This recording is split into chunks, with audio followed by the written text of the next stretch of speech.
Please welcome to the stage, Brendan Kerrin.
Thank you and good evening everyone. My name's Brendan.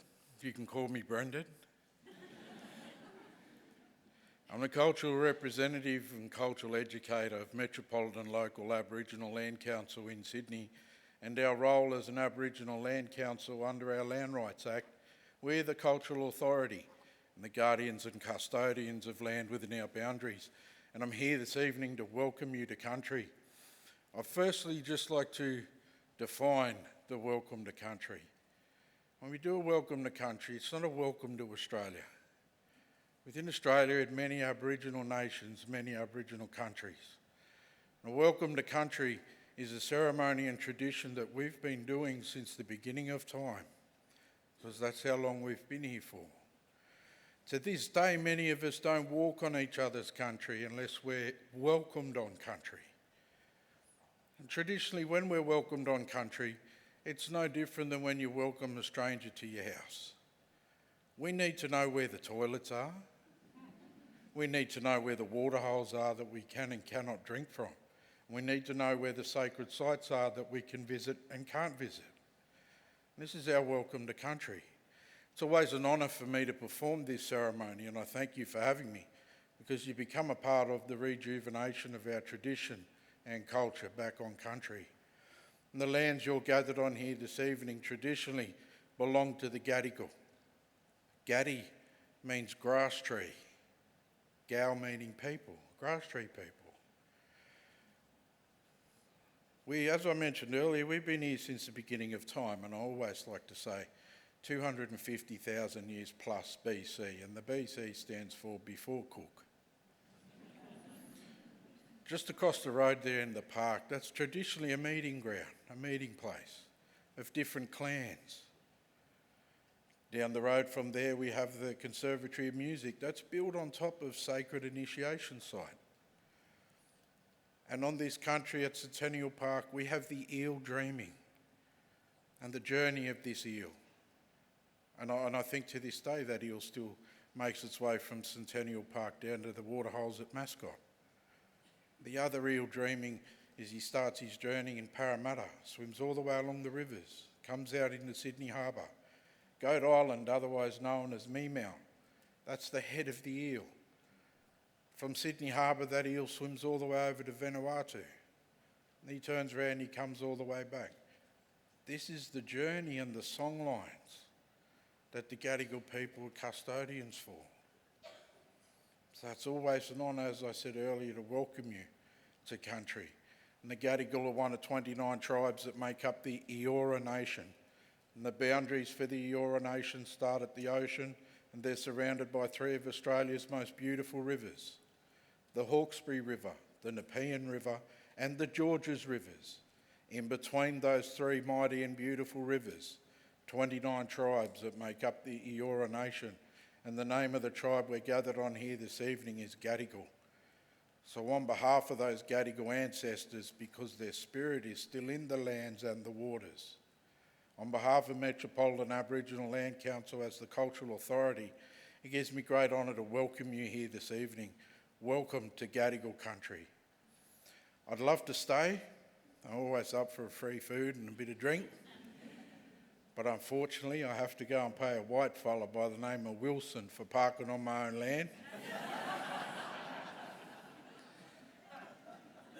And he's not cheap either.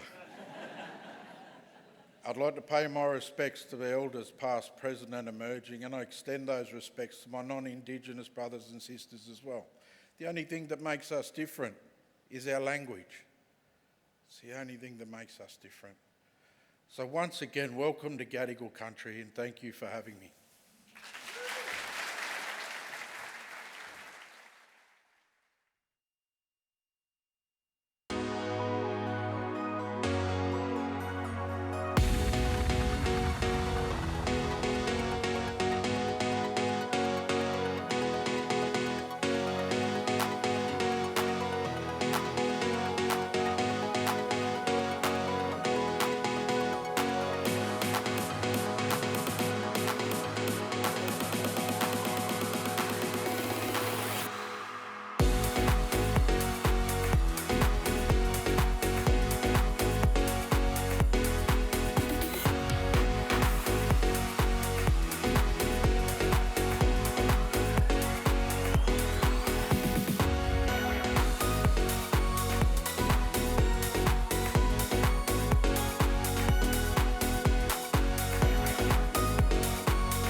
Please welcome to the stage Director and CEO of the Australian Museum, Kim McKay, AO.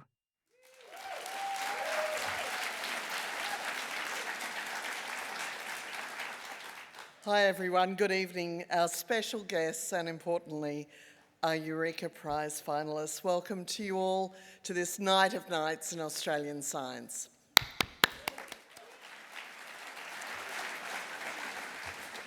I want to thank Brendan Karen for his wonderful acknowledgement of country and his playing of the didge.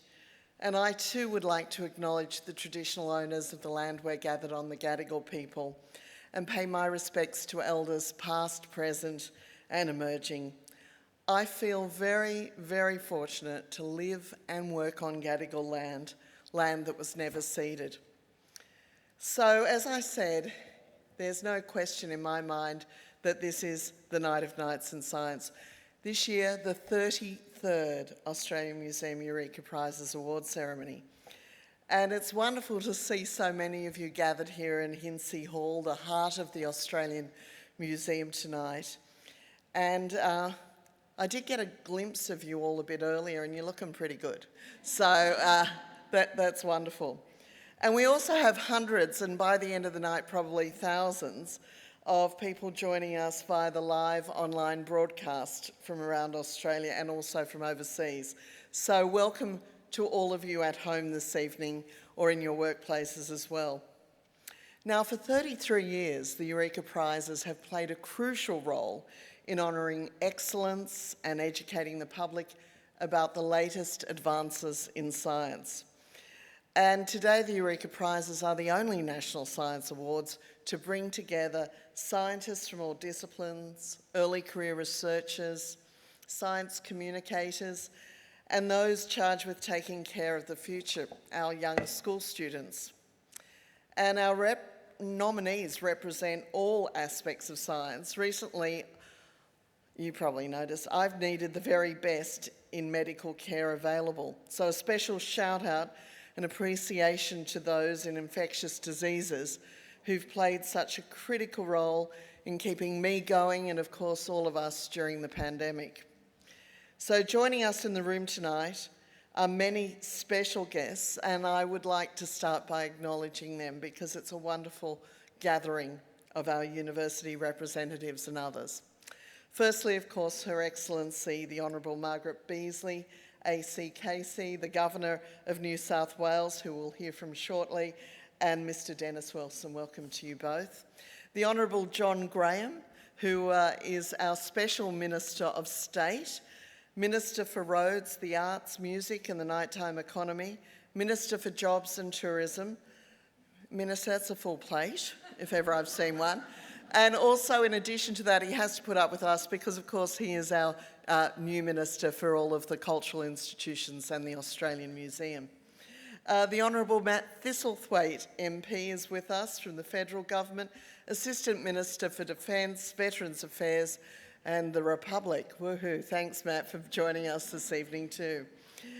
Dr Cathy Foley, AOPSM, Australia's Chief Scientist. Cathy, it's wonderful to welcome you again to the Eureka Prizes and have your support. And Professor Tanya Munro, AC, Australia's Chief Defence Scientist, and been in the news a lot lately, so great to have you with us tonight. Elizabeth Mildwater is here, the Secretary of DEET, the Department of Investment, Enterprise, Investment and Trade, and of course our department, and many more colleagues who are with us tonight from state and federal government departments, all sharing a commitment and a passion for science. I'd also like to welcome colleagues from the Australian Museum, of course, the President of the Australian Museum Trust, Brian Hartzer. Welcome, Brian. AM Trustee and Chair of our Science Advisory Board and Pro-Vice Chancellor of Global and Research Engagement at the University of Sydney, Kathy Belov, AO, Professor Kathy Belov, and also Kate Hayward, who's Chair of the Lizard Island Reef Research Foundation. Professor Chris Helgen, our Chief Scientist and Director of the Australian Museum Research Institute, and of course we have well over 100 scientists working here day in, day out, or so they tell me. Oh no, they do, let me tell you. We also have many of our current and former trustees with us tonight and members of our wonderful leadership team. I'd like to give a special acknowledgement to former Trust President and creator of the Eureka Prizes, ABC Science Broadcaster Extraordinaire, Robin Williams AM. Round of applause for Robin.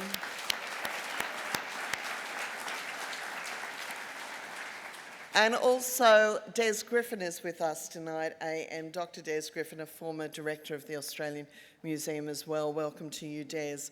We also have an impressive group of senior representatives from universities around the nation. From the University of Sydney, the incredible Professor Emma Johnson, AO, Deputy Vice-Chancellor of Research.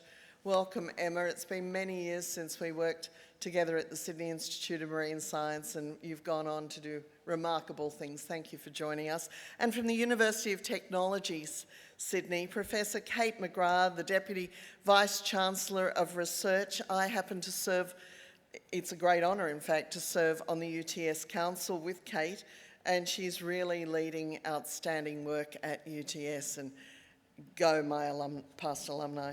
Now from Macquarie University, the wonderful Professor Saki Pretorius, the DVC of Research, and from the University of New South Wales, the extraordinary Professor Merlin Crossley AM, the Deputy Vice-Chancellor of Academic Quality, and a former trustee here at the museum, who when he was on the trust provided me a lot of good advice and guidance. Welcome to you, Merlin. Along with, from the University of New South Wales, Professor Nicholas Fisk AM, you've got a TV show named after you now, Nicholas, Deputy Vice-Chancellor of Research and Enterprise, and also from UNSW, Professor Sarah Madison, the Deputy Vice-Chancellor of Education and Student Experience. Not long to go now, don't worry.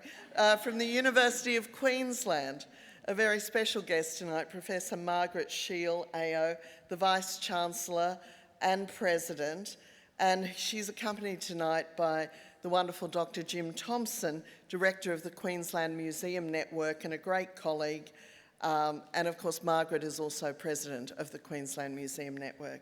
From Murdoch University in Victoria, Professor Peter Eastman, the DVC there, and we also have a large number of Pro-Vice-Chancellors, Deans of Science and other senior reps from universities right across Australia. You know who you are. So thank you all for coming this evening. And of course, many Eureka Prize partners and program supporters who are with us. And it's thanks to your ongoing commitment that the Australian Museum is able to recognise and reward extraordinary science.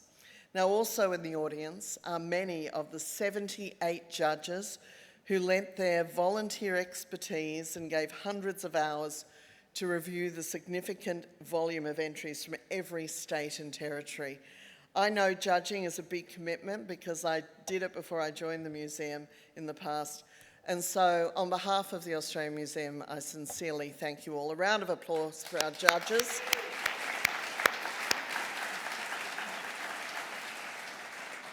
And last but not least, of course, it's the reason we're here, the 2023 Australian Museum Eureka Prize finalists. This evening we are celebrating 55 finalists, both individuals and teams, across 18 prizes, and most of them are here tonight, with some joining online. Could I ask all of our finalists who are able to stand or indeed wave, be upstanding and make yourself known to the room tonight? It's an amazing group, so can I see all? Whoa.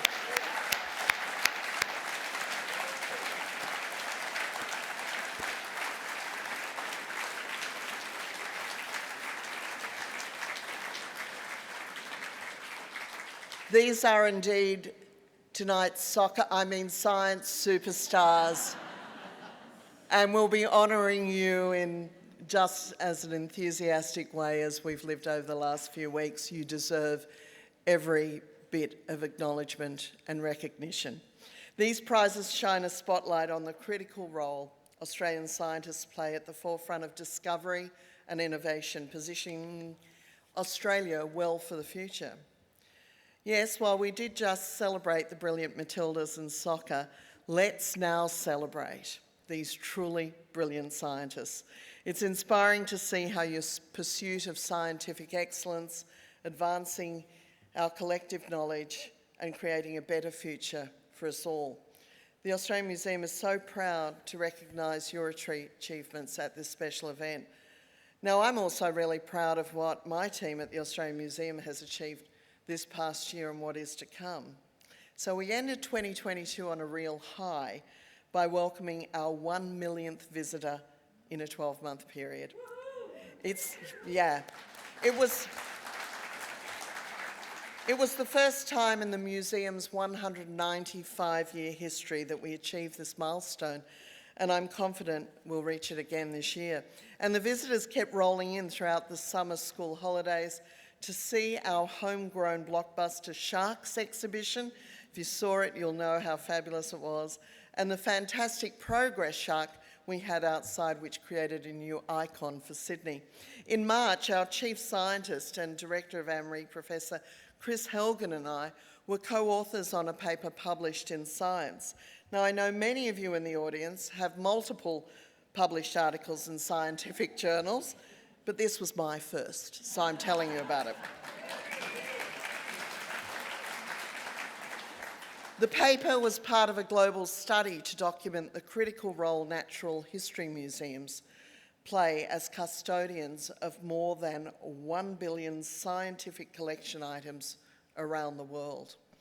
The AM's collection here totals more than 22 million objects and specimens, making it the largest collection in the Southern Hemisphere, and it's now just been valued at over $1 billion.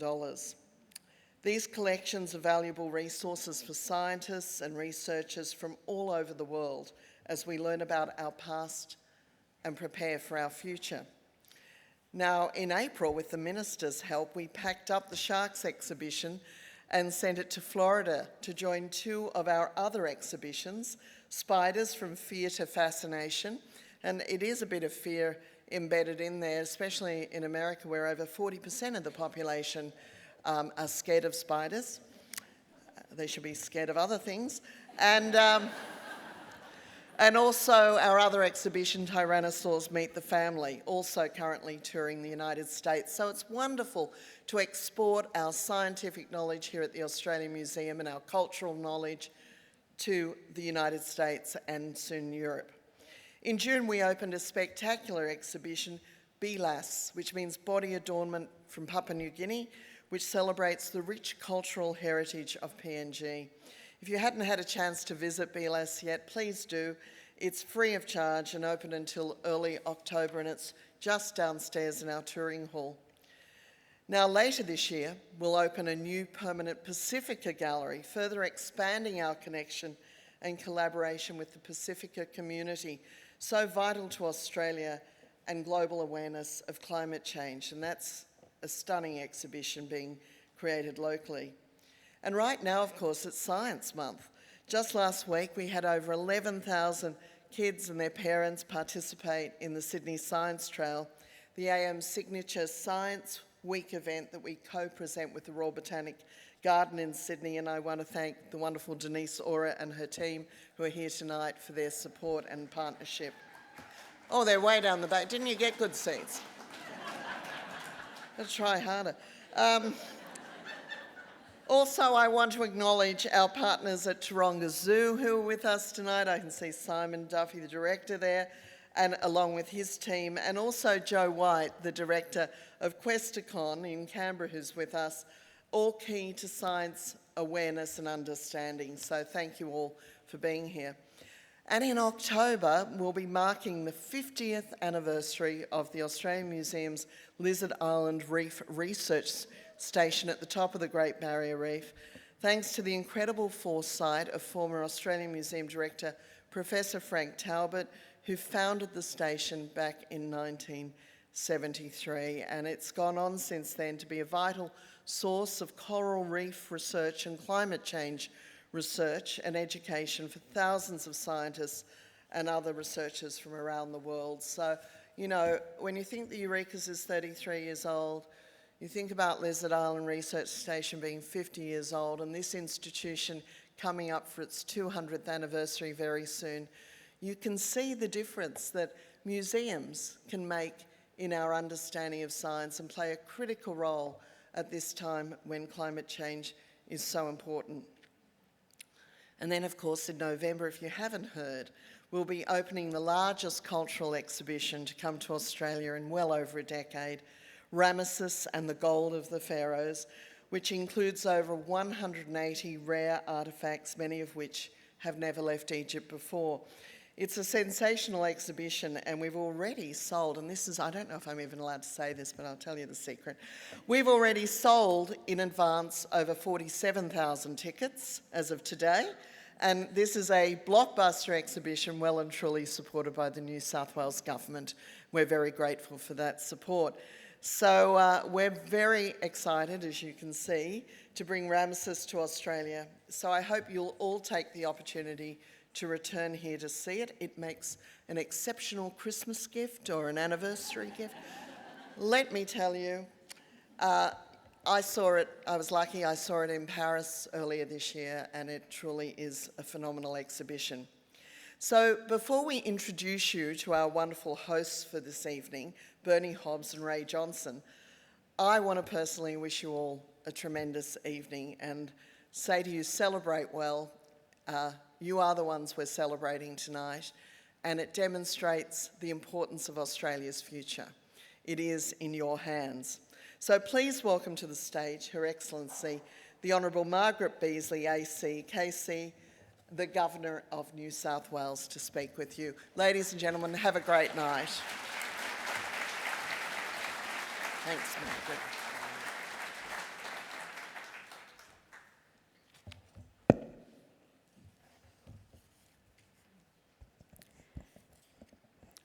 Butcheri Gamarua. Brendan taught us about the importance of language, and I think we should embrace that and learn as much as we can.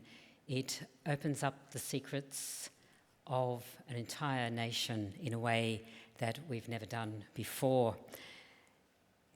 Many of you have been greeted tonight individually, and the rest have been greeted generically. May I gather all that up and greet you again in two words of the Gadigal language, Iora Butcheri, good people. The welcome to country has been given, and I thank the now absent Brendan for that and join in his remarks and acknowledge the traditional owners of the lands, not only here on which we stand, but across New South Wales. And so I commence tonight mindful of the families, including you, the science families, of two luminaries of Australian science. Professor Justin Yerbury from the University of Wollongong, who at this ceremony last year was awarded the University of New South Wales Eureka Prize for Scientific Research for his research breakthroughs into motor neurone disease, from which he suffered. And then Professor Marie-Louise McCaws, world-renowned epidemiologist from the University of New South Wales, whose appointment to the World Health Organization and her sage health advice during COVID helped us safely through the pandemic. The loss of these two eminent scientists from diseases in respect of which science has made great advances but has not yet made the critical discoveries of cause and cure saddened the scientific community and beyond. The breakthroughs that have been made and the ongoing research to find that cause and that cure for so many diseases demonstrates the importance of science and of these awards. Professor Yerbury and Professor McCaws each exemplified that nothing short of excellence will suffice, and that the key component of research is to search and to keep searching. In recognising excellence, the Eureka Awards acknowledge that recognition itself is important. Why? Because recognition simultaneously inspires and rewards, and it gives a sense of pride to the entire scientific community. I suspect that it's a truism to say that young people are deeply interested in the acceleration of technology and the future of our planet. Leveraging their interest to encourage them to study advanced mathematics and science in their senior high school years and at university, however, has proven to be a challenge. So that requires support. Who do we support? We need to support our science teachers to in turn inspire these young people, their students, to do science, so that they will join you, the science community, which is so fundamental to the nation's future economic growth and the health and well-being of us all. In encouraging our next generation of students who, as Dr. Carl Krzyżelnicki tells us, are already at least 4.4 IQ points smarter than us, the kids tell us that that's natural for them, but it's actually due to something called the Flynn effect. But knowing that, we should take advantage of that to grow participation in STEM careers, and we need to do that exponentially. And then the achievement of gender parity in the sciences is also critical to this aim. Recent Australian research indicates that there are 25% fewer women researchers than men. There's a consequential lack of parity in grant applications and funding, with a concomitant drop-off from early career researchers to senior career researchers. We have to use that word, stem that flow or decline as it is. Tonight, to pick up on the legacy of Professors Yerbury and McCaws, we celebrate excellence. We celebrate excellence in the fields of research and innovation, in leadership, in science communication, in citizen science, and in education. We celebrate the explorers of our country, of our time and space, and of life itself. The questioning, the critical thinking, the collaborative inter- and multidisciplinary research backed by partnerships between governments, thank you, Minister, keep it up, business and educational institutes enables them and us to traverse the boundaries between the great known and the even greater unknown, advancing human society for all of us. So congratulations to the 55 finalists and the 18 award winners. Congratulations, Eureka. Let's all say Eureka, you've done it again.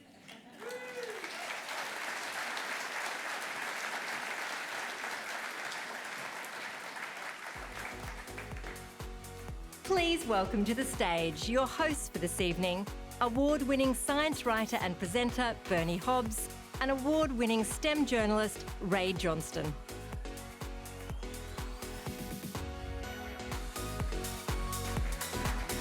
I think I pretty seamlessly picked up that mic we left there earlier. It's very Rae, smooth, no one Bernie. noticed. No, Yeah. absolutely. I'll take that. You're a rock. You're my solid gold. Thank you, Governor, for those thoughtful remarks, especially regarding the loss of two of our greats. And thank you, Kim McKay, for starting us off with such great style. I usually like a really boring CEO to do the intro, so we'll have a little chat about that later. Thanks very much. And thanks to Brendan Kerrin for that beautiful and stunning acknowledgement of country. I'm Bernie Hobbs, and this is Rae Johnston. I know it's confusing, two women. You know, how are you going to work us out? How will you tell us apart? I'll keep my glasses It's very on. difficult. Yeah, make it easy for you. Rae and I are both so thrilled to be your hosts this evening. Yeah, absolutely. And might I just say Mundunguwu, thank you to Brendan as a Wiradjuri woman who was born on Darug country and raised on Gundagara country. That's an area you might all know better as the Blue Mountains. It is an honour to be welcomed to the unceded land of the sovereign Gadigal, whose ancestors were the first people to do science in this place, Bernie. Yeah, and I too want to acknowledge the Gadigal people as the traditional owners and custodians of the land that we meet on this evening. And I also want to thank Brendan. I don't know how many times I've been to an acknowledgement or welcome to country, and I did not know that Gadigal meant grass tree people. Yeah. So when you say Gadigal people, you're saying Gadigal people. Yeah. It's like saying ATM machine. Machine, yeah.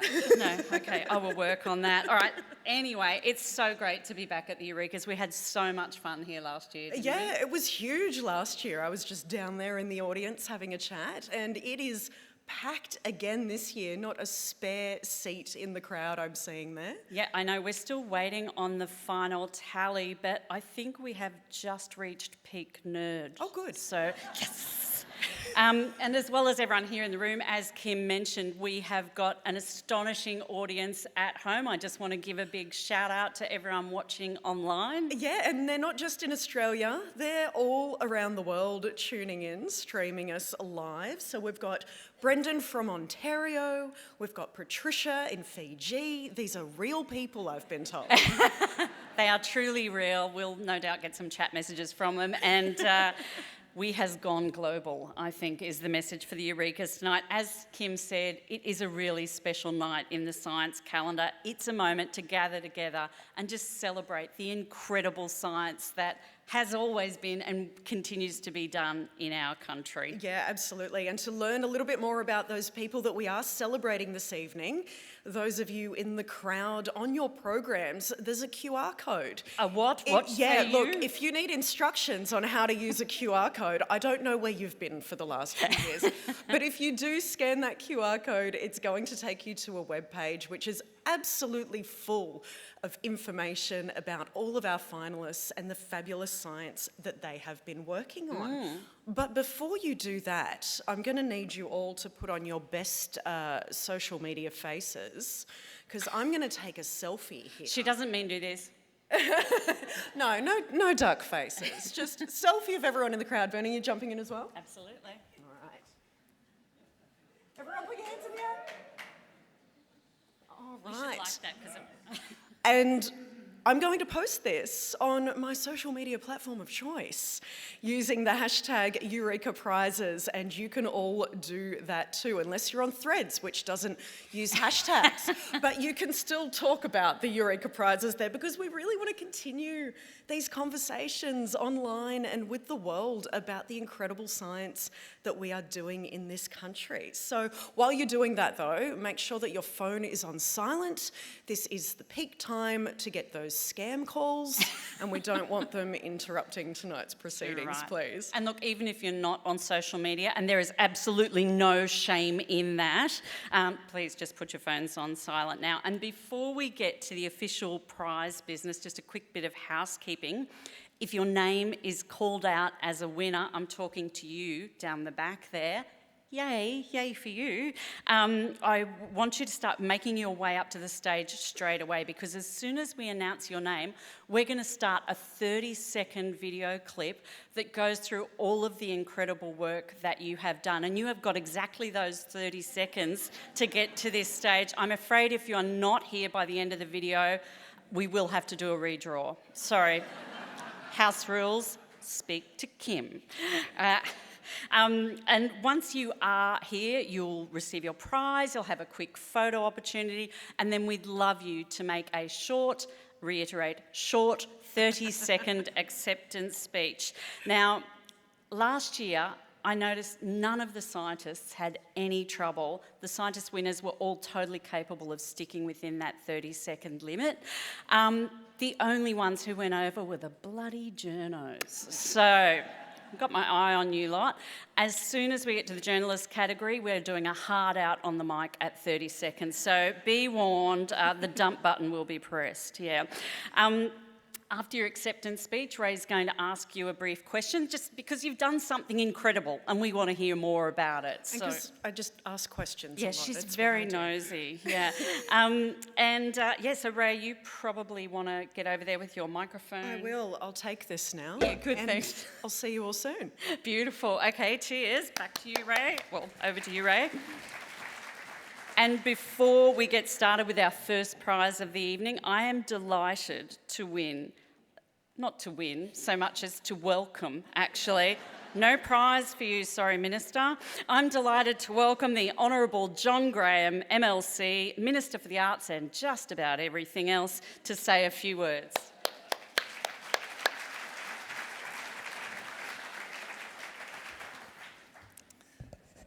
Thanks so much, Bernie, and I'm upset here I didn't win, but I was very keen to get up here within the 30 seconds regardless, just in case. And to Brendan, look, thank you so much for that welcome and those generous stories. It's just a reminder of how much we still have to learn in this country about this remarkable culture. I too acknowledge the Gadigal people and pay respect to elders past and present. It's a delight to be here with Kim McKay. I welcome the Governor, my parliamentary colleague Matt Thistlethwaite, and all of the bright minds assembled here tonight. I'm very happy to be here amongst fellow lovers of science, fellow lovers of facts, amongst what I like to think of as fellow members of the reality-based community. Parliament's still sitting tonight, but having attended the Eureka Prize ceremony previously, I jumped at the chance to be here to support its 33rd edition. And that's because tonight is a chance to properly value science, to properly value the calling to curiosity which science represents. And it is a calling. Stoic philosopher Seneca was a student of nature. When he wrote to his pupil Lucilius, considering what he titled The Natural Questions, he put it this way: if I had not been admitted to these studies, it would not have been worthwhile being born. That's a strong statement that captures the magnetic powers of curiosity and of inquiry. So to all of you, for what you do, thank you. I'd also like you to join me in thanking the team at the Australian Museum, to Kim McKay, to Brian and all the team here at the Australian Museum. Would like to thank you for what you do.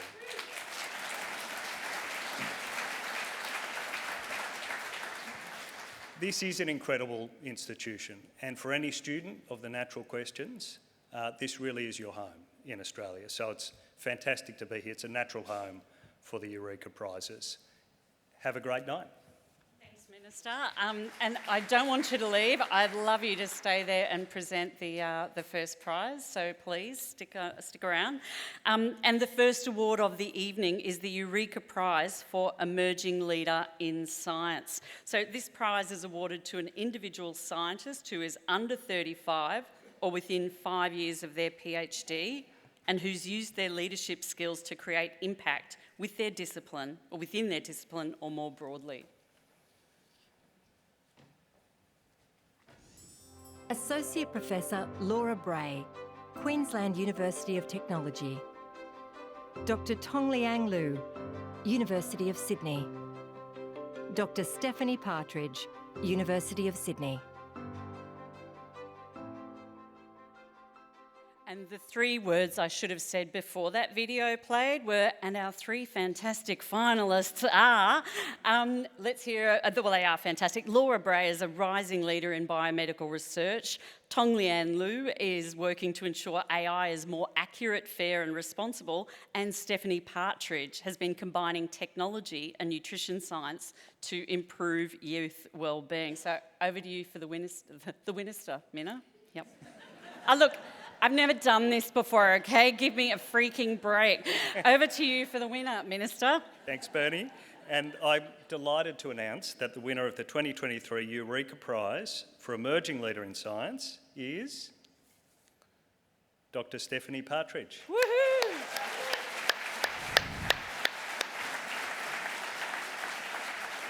Teenagers don't eat a healthy, balanced diet. My research aims to harness the benefits of online technology to improve adolescent wellbeing. Working with teenagers, I'm conducting studies to understand how meal delivery apps affect how they access and consume food. I'm also developing health and wellbeing programs like texting and apps to help young people lead a healthy lifestyle.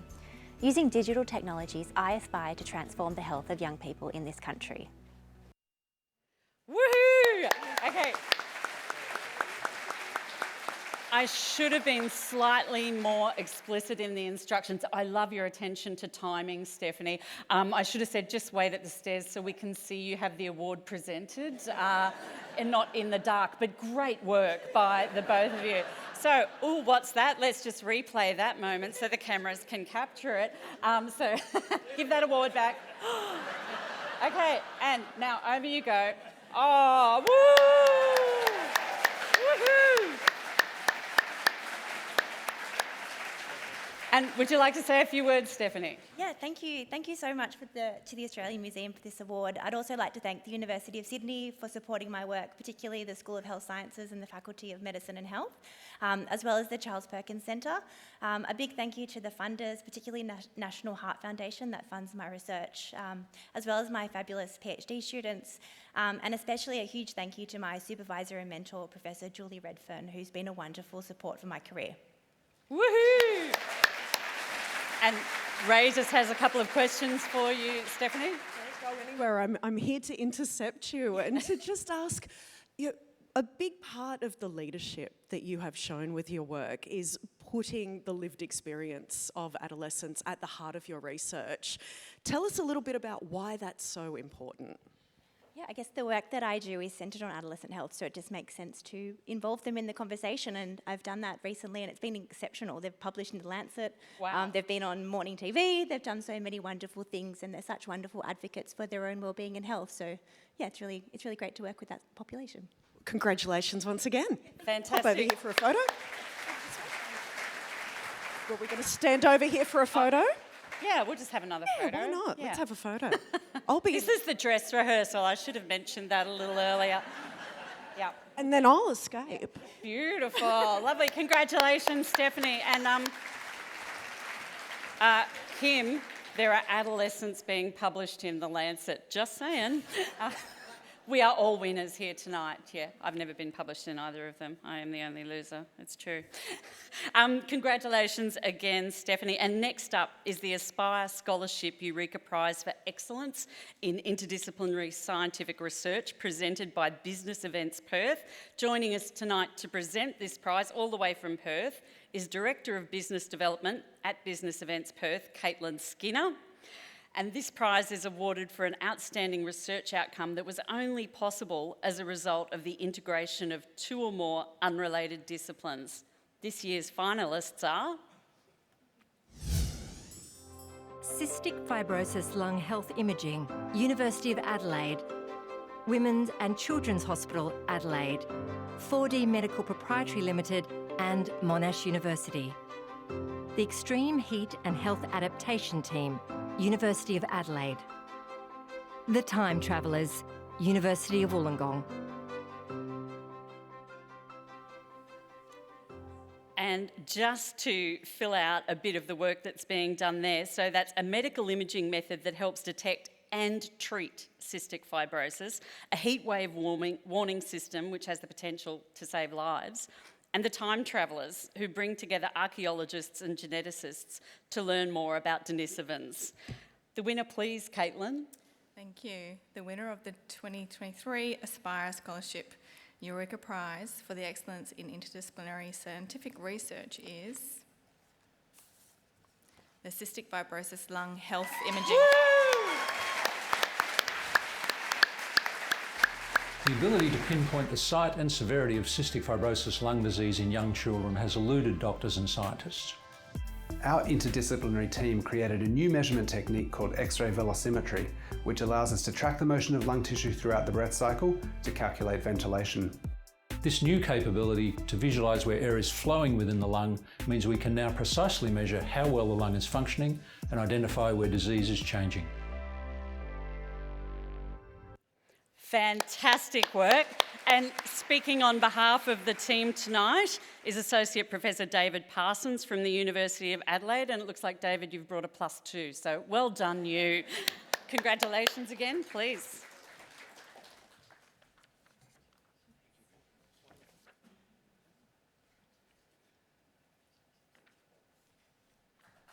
Woo!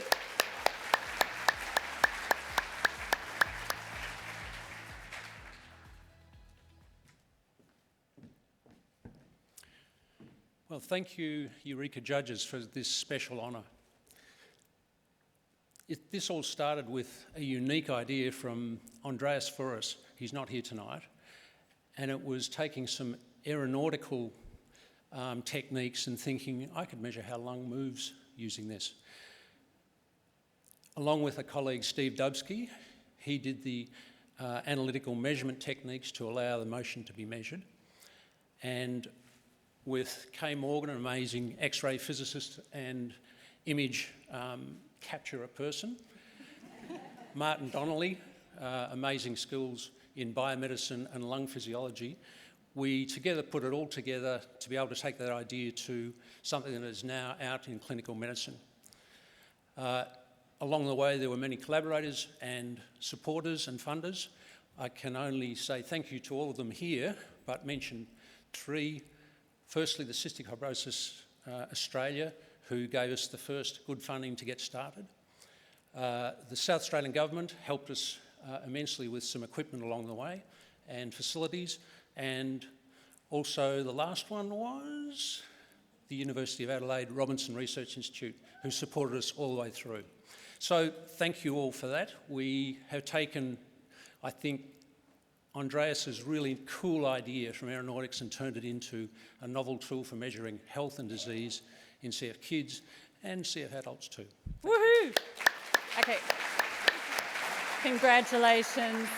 Don't go anywhere. Let's David shuffle over and into the team. middle now so everyone can see us. That might work better. Let's do this. Who wants to volunteer to answer the question this time around? Yeah? No? You're the talker of the group. Could you just explain to me quickly why this technology has the ability to be a game changer for children with cystic fibrosis? Yeah, thanks. The main thing is young kids, people under 6 years old, can't really have their lung function measured at the moment because they're too young to understand what to do and to do the procedures. Anyone who's had asthma knows the blowing tests. They're also not very accurate. And I saw this with Andreas way back as a way that we could bring the ability to understand what's happening in the lung early on before disease establishes, to bring in prevention rather than having to treat the disease after it's established. Incredible work and a great collaboration. Congratulations. Congratulations, David and the team. And just for future winners, I do just want to point out that bringing two friends doesn't mean you get 3 times 30 seconds for the speech, but well handled there. Now, the incredible technology completely. And on to our next prize. I'm delighted to now welcome Dr. Georgina Kelly, the Executive Director of Science, Economics and Insights at the New South Wales Department of Planning and Environment. And Georgina will announce the winner of the New South Wales Environment and Heritage Eureka Prize for Applied Environmental Research. And this prize is awarded for outstanding research that's led to a practical improvement in the management or protection of Australia's natural environment. Here are the finalists. Protecting water quality at Australian beaches. University of Technology Sydney, New South Wales Department of Planning and Environment, and Central Coast Council. Sustainable Wastewater Treatment Team, University of Technology Sydney and South East Water. The Waterbirds Aerial Survey Team, University of New South Wales and New South Wales Department of Planning and Environment. 3 fantastic finalists again. Let's hear from Georgina. Thank you, and before I present the prize, I'd like to congratulate all the finalists. Woo! And importantly, acknowledge all our science and research colleagues here tonight. It's a great privilege to be here. There is always something special about the Eureka Prizes. I've been coming for many years, and for me, it's really that opportunity to celebrate and acknowledge, especially the science done within our government agencies in New South Wales. Wonderful colleagues here tonight, wonderful science. Whether it's responding to bushfires or floods or the biodiversity and climate crises, the science and evidence we help deliver help set the policy, programs and agenda for New South Wales, for the people and its environment. And that's something, Bernie, that I'm really proud of.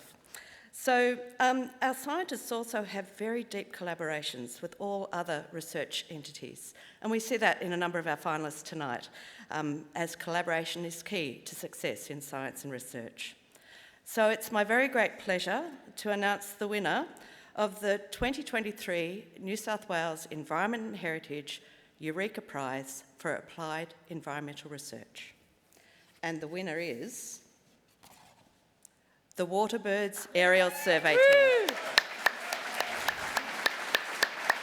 So our team at the Centre for Ecosystem Science, with the New South Wales Department of Planning and Environment and other state agencies, we've been doing this amazing aerial survey for 40 years, covering about 1/3 of the continent, right up from Queensland down to Victoria, collecting data on more than 50 different waterbird species, over 2,000 wetlands. This data is really important for informing governments about what happens to the rivers above those sort of natural cycles. Woohoo! And speaking on behalf of the team tonight, and he's brought some members of the team, some collaborators along with him, is Professor Richard Kingsford from UNSW. If Richard looks familiar, that's because there's hardly a Eureka Prizes ceremony where he doesn't take home a gong, okay? This is your 4th Environmental Science Prize, Richard. Well done to you. Thank you very much. I'd like to acknowledge the traditional custodians of Gadigal land and all those lands we've flown over. I'd also like to say this is a reflection of the critical importance of long-term surveys. And as well as my team here and those who help us now, all of those who've been part of this over the last 40 years, some of them are no longer with us. I'd also like to thank the governments of the eastern states and the Murray-Darling Basin Authority for their support.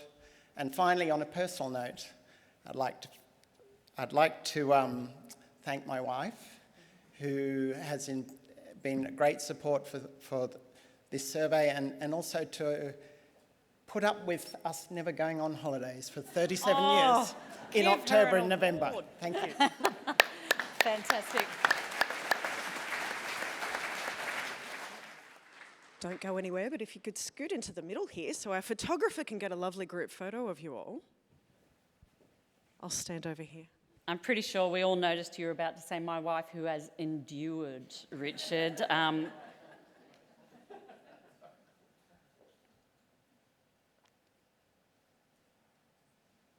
Beautiful. Okay, and while I've got you captive here, you mentioned that this survey has been running for 40 years, 4 decades, so that does make it the longest running wildlife survey in the country. Woo! What kind of changes have you seen over the last 4 decades? They must be enormous. Well, as people would know, our rivers have changed a lot. And, you know, the effects of river regulation, the Murray-Darling Basin, we've seen declines in waterbirds. But I think one of the really important things about this is this data that we've collected over those 40 years is really helping better manage our rivers. Fantastic work, congratulations. Well done, congratulations to the team, and thank you so much, Georgina. And on to the next award. Haven't they been stellar so far? We've got so many more outstanding science presentations coming up. To present the Department of Defence Eureka Prize for Outstanding Science in Safeguarding Australia, I'm delighted to welcome the Assistant Minister for Defence, Veteran Affairs and the Republic, the Honourable Matt Thistlethwaite, MP.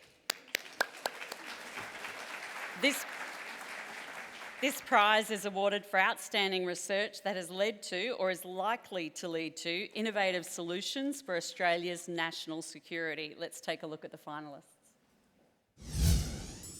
Professor Clinton Fuchs, Queensland University of Technology. Meta Steerers Team, University of Technology Sydney, Defence Science and Technology Group and Macquarie University.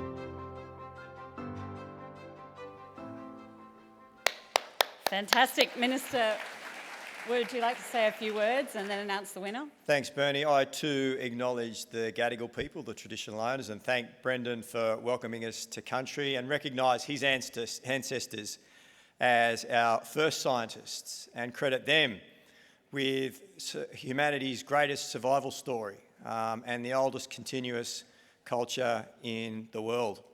In 1916, in the trenches of Gallipoli, an Aussie digger by the name of Private William Beach invented the periscope rifle. He did so to reduce the casualties amongst his digger mates, who were often forced to stick their head above the parapet to fire on the enemy that was often only 50 metres away. So began a great tradition in the Australian Defence Force of using innovation and ingenuity to deter aggression and to save lives. Innovations such as the Jindalee operational radar, the Barasona buoy, laser depth sounders, and indeed the black box flight recorder were all invented and developed by scientists and engineers in our Australian Defence Forces. And there are thousands of scientists, led by the wonderful Professor Tanya Munro, who's here tonight, that work in the Australian Defence Science and Technology Group.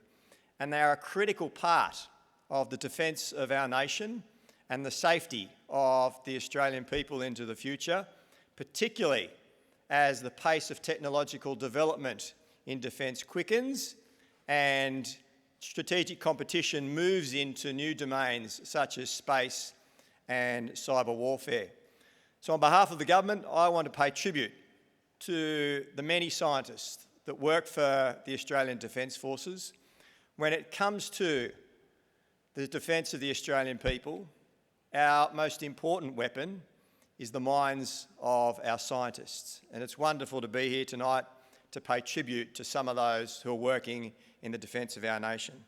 And it's my great joy to announce that the winner of the Department of Defence Eureka Prize for Outstanding Science in Safeguarding Australia is the Meta Steerers team. Woo! Meta steering is a method to steer the beam of any antenna. Take an antenna with a fixed beam and place a meta surface like this and rotate it to steer its beam. We applied this method with our collaborators in Defence Science and Technology Group to solve several national security challenges in Australia, for example, in telecommunications and surveillance. Woohoo! And speaking on behalf of the team tonight, but he's brought the team with him, and that's how it should be in such a collaborative and engaged affair. Professor Karu Assel from the University of Technology, Sydney. Let's give it up again for our winners.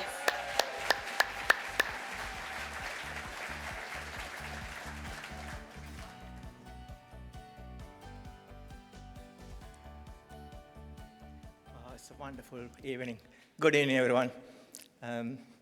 Science is always exciting, but this project proved once again what amazing things we can do with science. In this case, steering the beam of antennas using meta surfaces, those cool stuff That's why we are called meta steerers, not because we occasionally do this silly steering dance. But anyway, to be serious, what's most important, most rewarding, is the contribution of our research for safeguarding Australia. And so many, in addition to the nominated team, many contributed to this. My other research students, research associates, collaborators, staff in all three organizations, UTS, DSTG, Macquarie University, including academics, professional staff, engineering staff, technical staff, executives, and also our families. We thank them all. Last but not the least, we thank our nominator,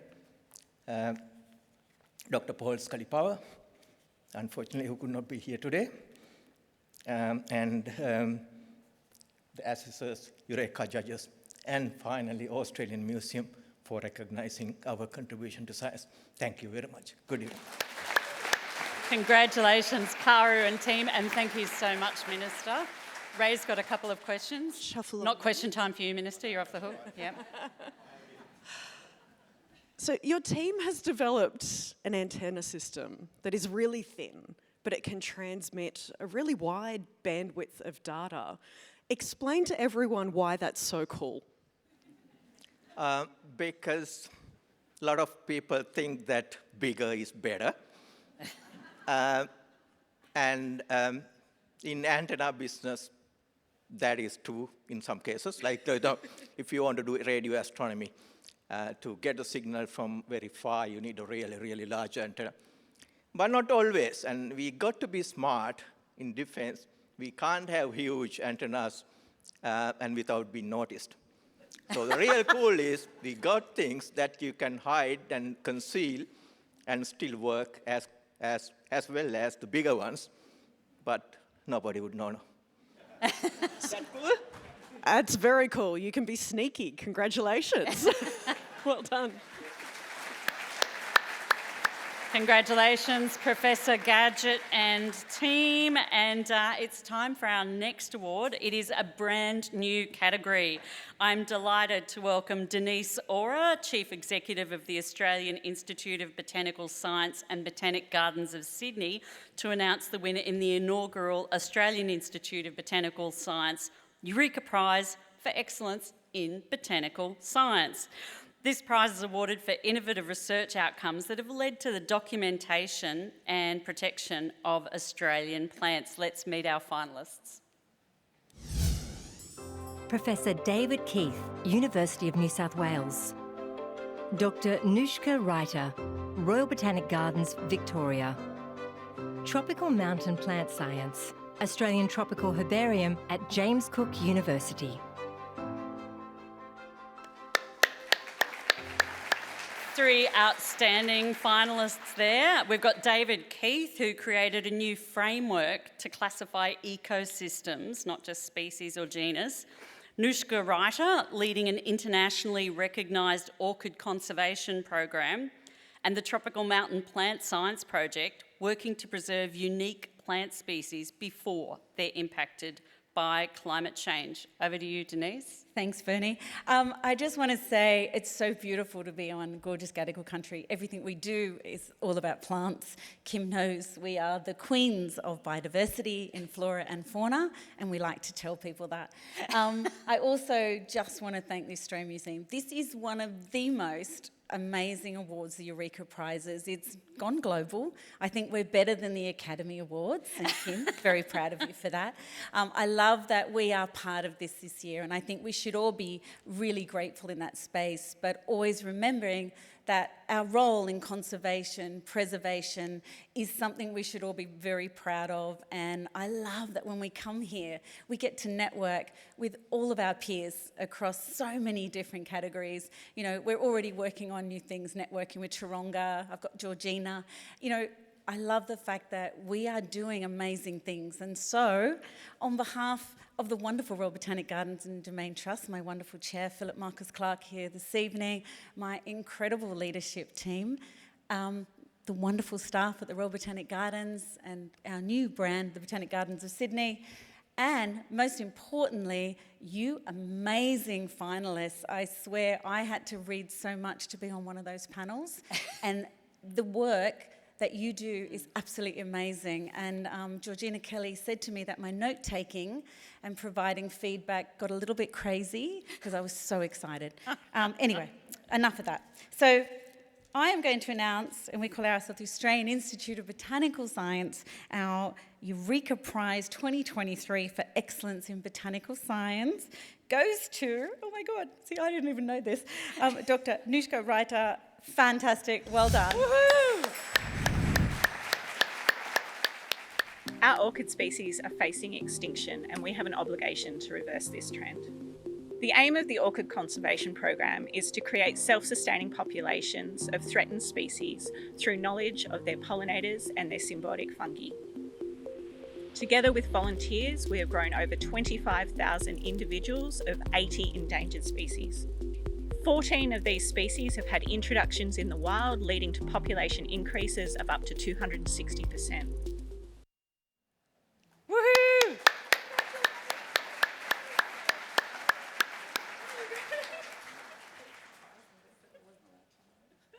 Well, I'll share it with the room, really. And I think we would like, Nushka, if it's okay, if you could come back and we could have a photo, or you got it? You got it, okay, all right, great. Thanks. Would you like to say a few words? It's fantastic to see the plight of our threatened plants recognised with such an award. I'd like to thank the amazing volunteers that have worked with me and colleagues and students on this program, my caring and understanding partner, Ryan, and the three amazing, strong women in my life, my mum and my two girls, Amber and Dara. Thank you. Yay! Don't you go anywhere, Nushka. We want to hear more about your work. You don't get away that easily because you have grown over 25,000 individual orchids from 80 different endangered species. Tell me why orchids? Why are they so important to our ecosystem? And what are you going to save next? Look, orchids are amazing, and they really represent, I guess, our threatened plants. They're reliant on so many other things, the fungi, the pollinators, everything to be intact, and we're the reason why they're threatened, so we have an obligation to do something about it. And are there any other plants that you're going to turn your attention to, or is it just the orchids? Absolutely. You've got a list. Watch out for the Fabaceae. Congratulations once again. Thanks, Rae. Congratulations again, Nushka, and thank you, Denise. And I would now like to welcome one of my favourite Australian scientists, Dr. Cathy Foley AO, Australia's chief scientist, to the stage. Cathy has the pleasure of announcing our next two winners because she's the chief. But before you do, Cathy, we'd love you to say a few words. Okay, well, look, thanks so much, and hello, everyone. It's really wonderful to be here. Aren't we lucky to be scientists and be celebrating like we are tonight? It's so good. Because it's through celebrating these endeavours of science that we're able to showcase the impact that science has on all of us Australians' lives, but also internationally. And I know that you've heard this said so many times already, but I do think it's important that we continue to acknowledge the traditional owners of the lands we're on, because we didn't do it for so many years previously. I think we've got to catch up, so I too want to acknowledge. Also, Brendan's introduction provided us something which is a tidbit of new information, which is, I think, really important, and why I love hearing everything every time. And any other Aboriginal and Torres Strait Islanders in the audience here tonight, I just want to say my deepest respect to you as well. I have to say the awards such as the Eureka Prizes are absolutely inspirational for me, and that's because I was actually awarded one a long time ago. I was trying to figure it out. I almost wore the same dress, but I still fit in it, but didn't quite look the same. So anyway, it was a really big moment for me. And I think these awards actually still provide a window into something that's actually incredible. It's the innovative projects that actually show that our passionate scientists, whether professional or volunteer, are setting in motion and seeing things through to have the big impact that we want. And the finalists tonight demonstrate the inventiveness and the commitment that's needed to achieve a discovery, because we all know it's actually bloody hard work. So for tonight's innovation in, and this is a really hard thing to say, I've practiced it several times, I'll try again. Tonight's innovation in citizen science finalists, that we're seeing that inventiveness that's led to a collection of things. Collective action in conservation, championing and cataloguing Australia's extraordinary biodiversity. And what you'll see is extraordinary exuberance. And I'm hoping that that's going to rub off on all of us, because I have this dream that one day we're all going to be citizen scientists and we're all going to be contributing to understanding the world around us, because we need every little tidbit of things we collect, we pick up on our mobile phones or whatever, to be able to get there, because science isn't just done in university and government laboratories or in industry. You can do it in your backyards.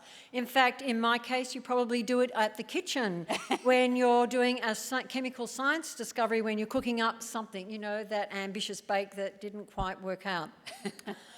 So I'm also presenting tonight the STEM Inclusion Award, and this is also something which is absolutely close to my heart, because this category shows the great effort in our community to bring STEM subjects to more people. Whether it means sparking that excitement in that STEM being science, technology, engineering and maths, just in case you didn't know, in the youngest of Australians, and also building and highlighting the STEM career pathways to make sure that everyone realises that there are lots of ways that you can be a scientist, be a mathematician, be an engineer, be a technologist, and work somewhere, anywhere around the community. And especially making sure our First Nations Australians do that, as well as the other diverse communities across Australia.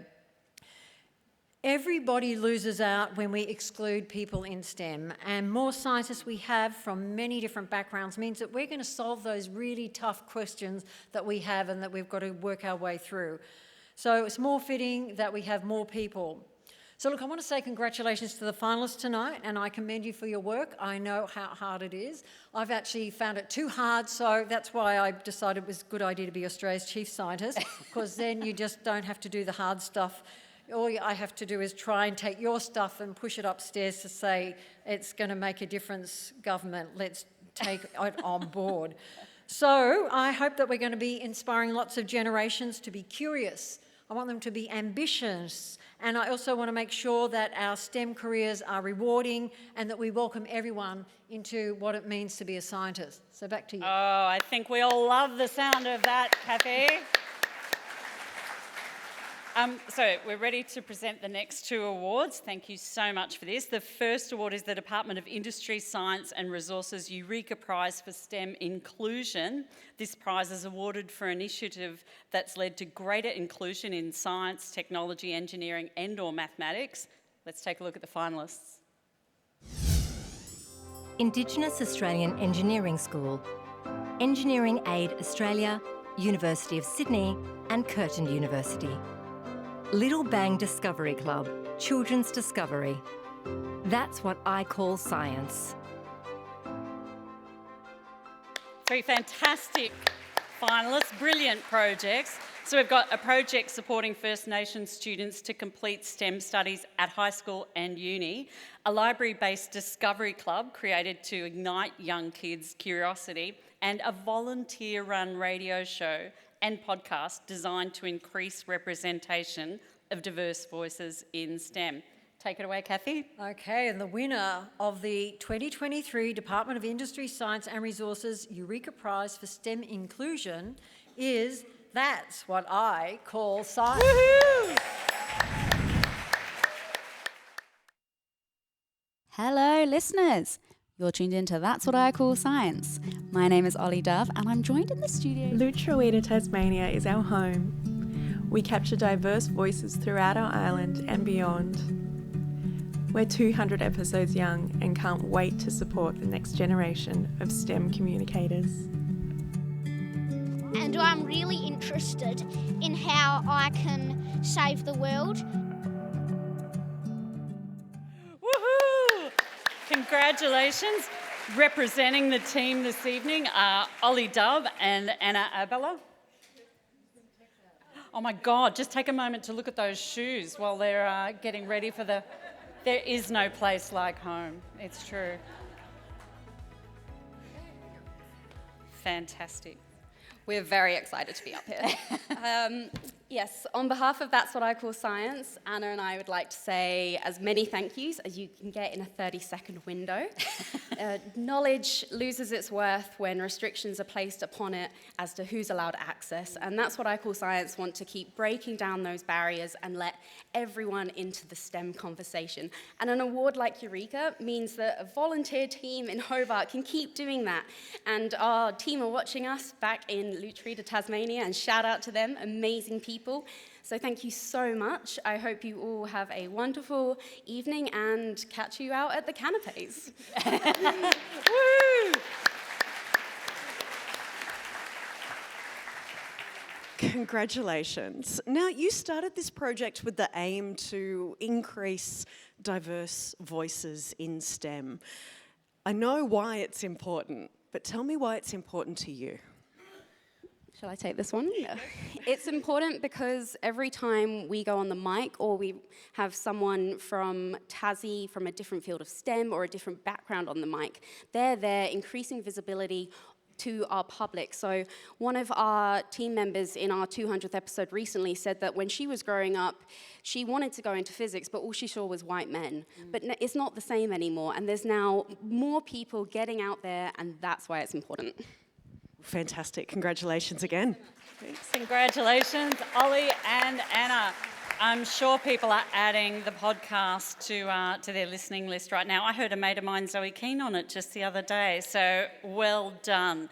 And Kathy, we are now ready to announce the next prize. Well, let's hear who the finalists are first. It's the Department of Industry, Science and Resources Eureka Prize for Innovation in Citizen Science. So this prize is for demonstrated excellence in citizen science practice through an innovative research and community engagement project. Let's meet the finalists. 1 million turtles. Western Sydney University, La Trobe University and University of New England. Dr. Gray Coupland, Murdoch University. Sea Slug Census, Aquamarine Australia. Oh, give it up for those finalists. So we've got an innovative app to support turtle conservation, Dr. Gray Copland's Miyawaki Forest Outreach Program for school kids, and the super sexy sea slug census, where photos taken by volunteers have contributed to global biodiversity databases. Kathy, please reveal the winner. All right, the winner of the 2023 Department of Industry, Science and Resources Eureka Prize for Innovation in Citizen Science is 1 million turtles.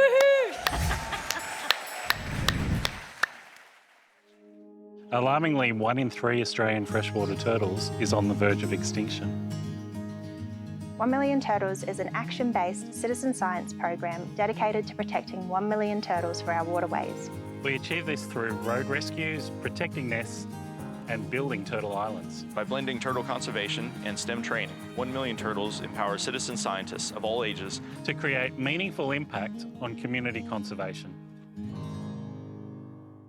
Woohoo! And here tonight on behalf of the team and accepting the award are Ricky Spencer, James Van Dyke and Deb Bauer. Congratulations.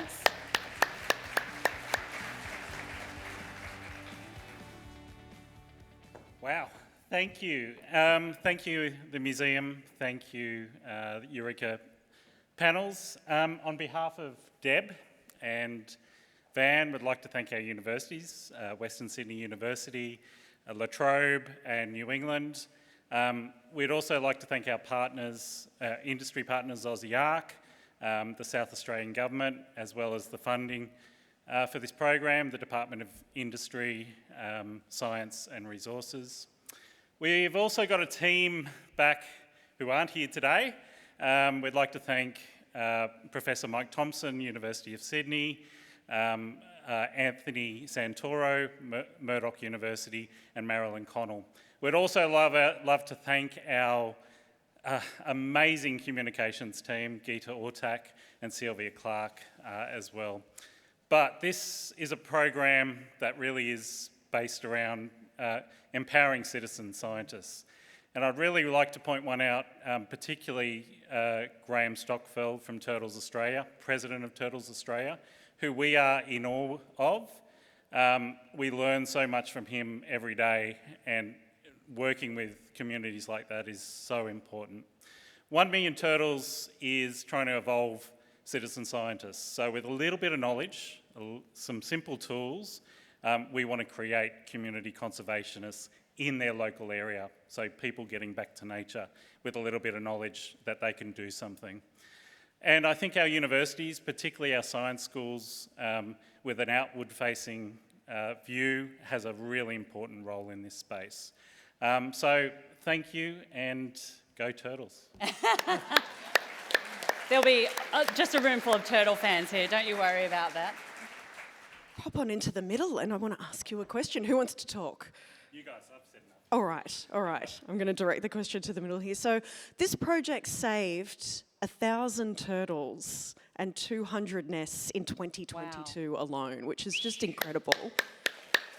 But that 1 million turtles number, why 1 million turtles? What's the significance of that figure? If we can get one person or each person to get a turtle, and we can get 1 million people, then 1 million people have each saved a turtle, and that's 1 million turtles. Makes a lot of sense. It's maths, Rae. Here I am thinking this is a very clever question. Thank you very much. Congratulations once again. Beautiful. Congratulations again to Ricky and the team. And if you want to get involved in that citizen science project, and why wouldn't you, you can just by downloading the Turtle Sat app. Speaking of apps, Rae, you say, great segue, Bernie. Yeah, great segue, Bernie. Yeah, absolutely. Yeah. What do I say next, Bernie? And then you say, I'd love to see you all jumping on your socials. Oh, yeah. Are you all doing that, using the hashtag Eureka Prizes? Because we do want to see you all celebrating the fantastic scientists that we are awarding this evening. We want to see it go global. We want to see everyone around the world recognising the fabulous work that's being honoured tonight. Whatever social media is, it's about to go nuts with the Eureka hashtag. So get them ready for the next prize. It is always a crowd favourite. It's time for the University of Sydney Sleek Geek Prize. Would you please join me in welcoming to the stage Professor Marcel Dinger, Professor of Genome Biology and Dean of Science at the University of Sydney, and someone who's a bit of a stranger to the limelight, one of the original Sleek Geeks, also from the university, Dr. Carl Krushenitsky, AM. Rae, I'll hand over to you to run this. I'll come over your way. All right. Thank you very much, Bernie. Now, the University of Sydney Sleek Geeks Science Eureka Prize. I can put this away now and use these. Look at that. Magic or science.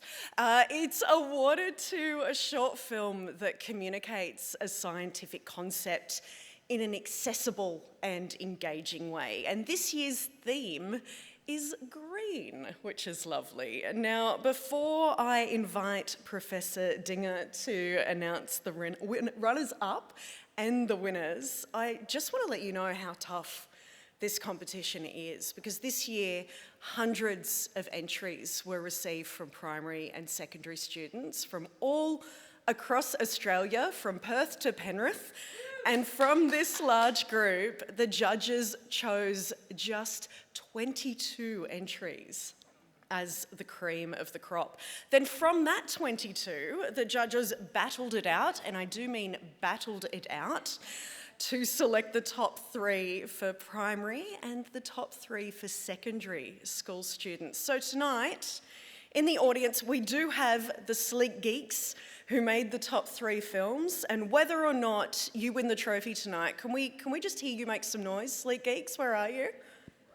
Hey, there you go. Whether or not you win that trophy tonight, you should be incredibly proud of your efforts for getting here. It is a tough competition, and you are the cream of the green crop, or is it the green cream of the, that's... So, tonight, in the audience, we do have those Sleek Geeks. We're going to meet them very soon. With that little bit of background, let's meet the primary school finalists. Sophia Lee and Scarlett Pawson, Wollongong Public School. Chase Matine, Shell Harbour Public School. Anna Prokhorov, PLC, Sydney.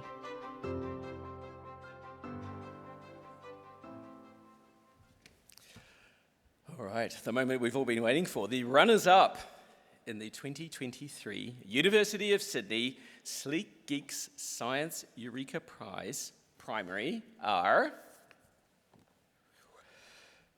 From Wollongong Public School, Sophie Lee and Scarlett Pawson, and from Shell Harbour Public School, Chase Matine.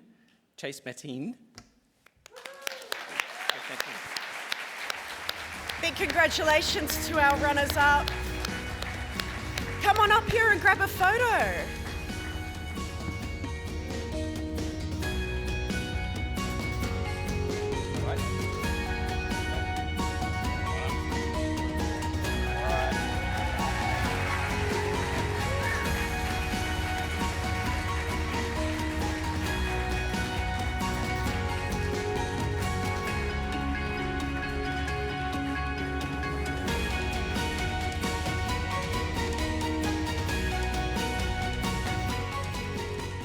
Big congratulations to our star science communicators there. Now, a drum roll. The winner, please, Professor Dinger.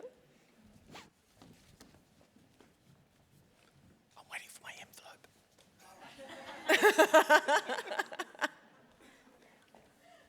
envelope. All right. The winner of the 2023 University of Sydney Sleek Geeks Science Eureka Prize primary is... There'd be a drum roll now. Anna Prokhorov. Congratulations, Anna. Come on up. What's happening? Why are the waves taking away my house? How can I stop this? What's happening is called coastal erosion. You need to evacuate now. There are many ways you could prevent this. But firstly, you need to know what's happening. Coastal erosion is when the powerful waves from the ocean use their strength to carry away sand and dirt, which changes the shoreline. Coastal erosion can harm animals, such as the eastern curlew, because of the erosion that causes a decrease in their habitat. Erosion also puts a lot of people that live near the shore in danger by destroying their houses. Did you know that $4.7 million were used to repair the damage caused in New South Wales in 2022? Because coastal erosion is so harmful, it's important to try and find a way to avoid and control it.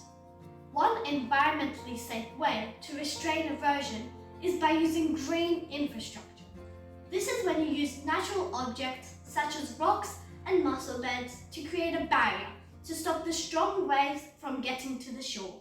I contacted the Water Research Laboratory in UNSW. They're working on using green infrastructure such as building seawalls and building breakwaters to decrease the power of the waves. This avoids erosion. In this experiment, this is the coast and this is the shoreline.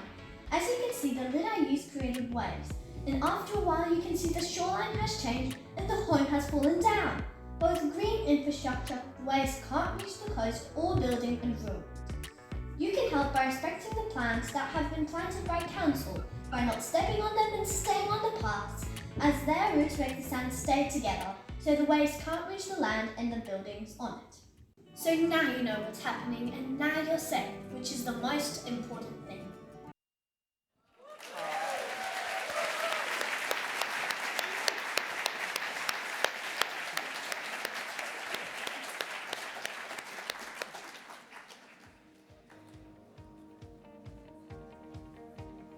Dr. Anna, Richard Feynman used to say you can't fool nature, and you did this brilliant experiment where you could show that putting some stuff in the way would weaken the waves. How did you get that idea? Well, firstly, I thought I needed a experiment that would show how green infrastructure helped, and using my great mind, I just figured it out. And maybe you can answer a question for me, which I can't answer. Can you find out why storms take the sand away, but the little waves bring it back? Have you got any ideas on that? Maybe next year for a Eureka Prize?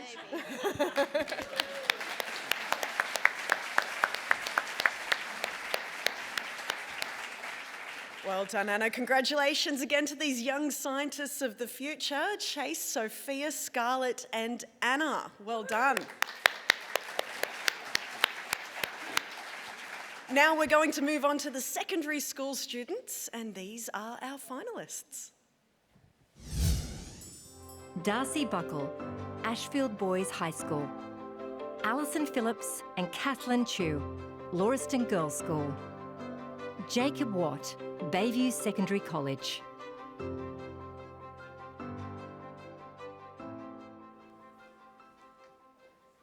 All right. And the runners-up in the 2023 University of Sydney Sleek Geeks Science Eureka Prize Secondary are from Lauriston Girls High School, Alison Phillips and Kathleen Chu. And from Baywater Secondary College, Jacob Watt.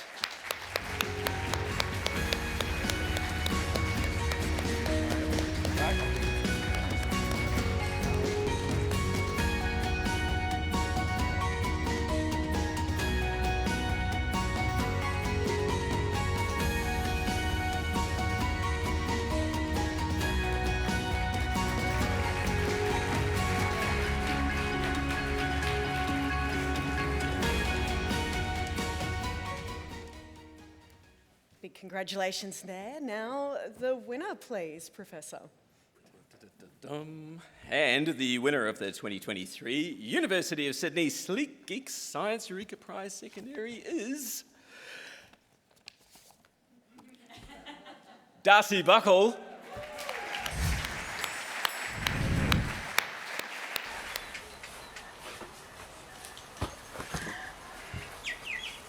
Green. Green? Green? When you go outside, it's pretty easy to see that most plants are green. But why? Is it their favourite colour? Or maybe they're always a bit sick? Well, really, plants are green because of chlorophyll, a green pigment found in chloroplasts, the organelles in plant cells responsible for photosynthesis. It belongs to a class of compounds known as porphyrins and consists of essential magnesium ions surrounded by a nitrogen-containing ring structure called a porphyrin ring. Attached to the porphyrin ring are several long hydrocarbon chains which give chlorophyll its characteristic green colour. But what about plants? Why are loads of them green? Well, chlorophyll absorbs light most efficiently in the blue and red parts of the electromagnetic spectrum, but not so much in the green region. As a result, when white light from the sun, which contains all colours, shines on a leaf, chlorophyll absorbs the blue and red light while reflecting the green light, giving plants their characteristic green colour. But what do the plants do with this light? Well, chlorophyll is crucial for plants to carry out photosynthesis, the process by which they convert light energy into chemical energy. During photosynthesis, chlorophyll captures energy from the sun and uses it to synthesize organic compounds, such as glucose, from carbon dioxide and water. This process is the basis for the food chain on Earth, as almost all other organisms directly or indirectly depend on photosynthesis for their energy needs. Although chlorophyll is the primary pigment responsible for the green colour in plants, there are other pigments present in plants as well. For example, carotenoids. Carotenoids are responsible for the red, orange and yellow colours in some plants. These pigments are also involved in photosynthesis and help to protect the plant from damage caused by excess light. However, the abundance of chlorophyll in most plants means their green colour is usually dominant.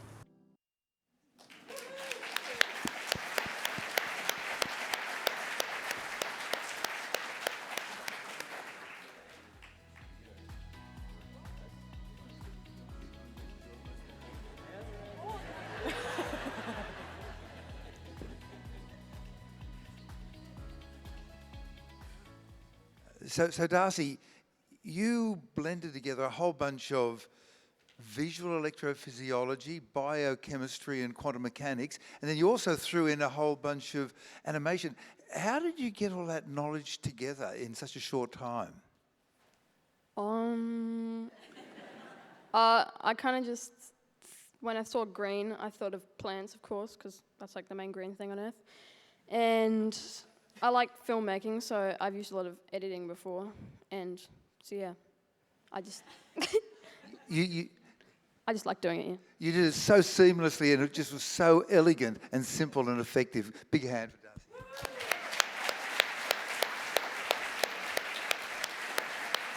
Congratulations to Darcy and all of our Sleek Geeks. Now, all of the students will receive vouchers to Abby's bookshop along with their prize money. So a big thank you to the team at Abby's for your generous support. Very much appreciated. And congratulations again to all of tonight's Sleek Geeks, and a big thank you to Dr. Carl and Marcel as well there. Now, you can find all of those films and the rest of the top 22 films on the Australian Museum YouTube channel, and that's what I'm going to go backstage and start watching now while I hand over to you, Bernie. Work's not yet done, Rae. Just hold up there. We'll have some more prize winners for you to ask questions of. The next up is the Australian Infectious Diseases Research Centre Eureka Prize for Infectious Disease Research. And joining us to announce the winner is Professor Denise Doolan, Director of Research at the Institute for Molecular Biosciences, University of Queensland. Over to you, Denise. Well, you can just say hello, actually. The prize is awarded, I'll give a bit of information about the prize first. The prize is awarded for outstanding infectious diseases research that benefits or has the potential to benefit human health. Let's meet the finalists. Cloaking antibodies treatment, University of Queensland and Prince Charles Hospital. The Corona Queens, University of Melbourne and Peter Doherty Institute for Infection and Immunity.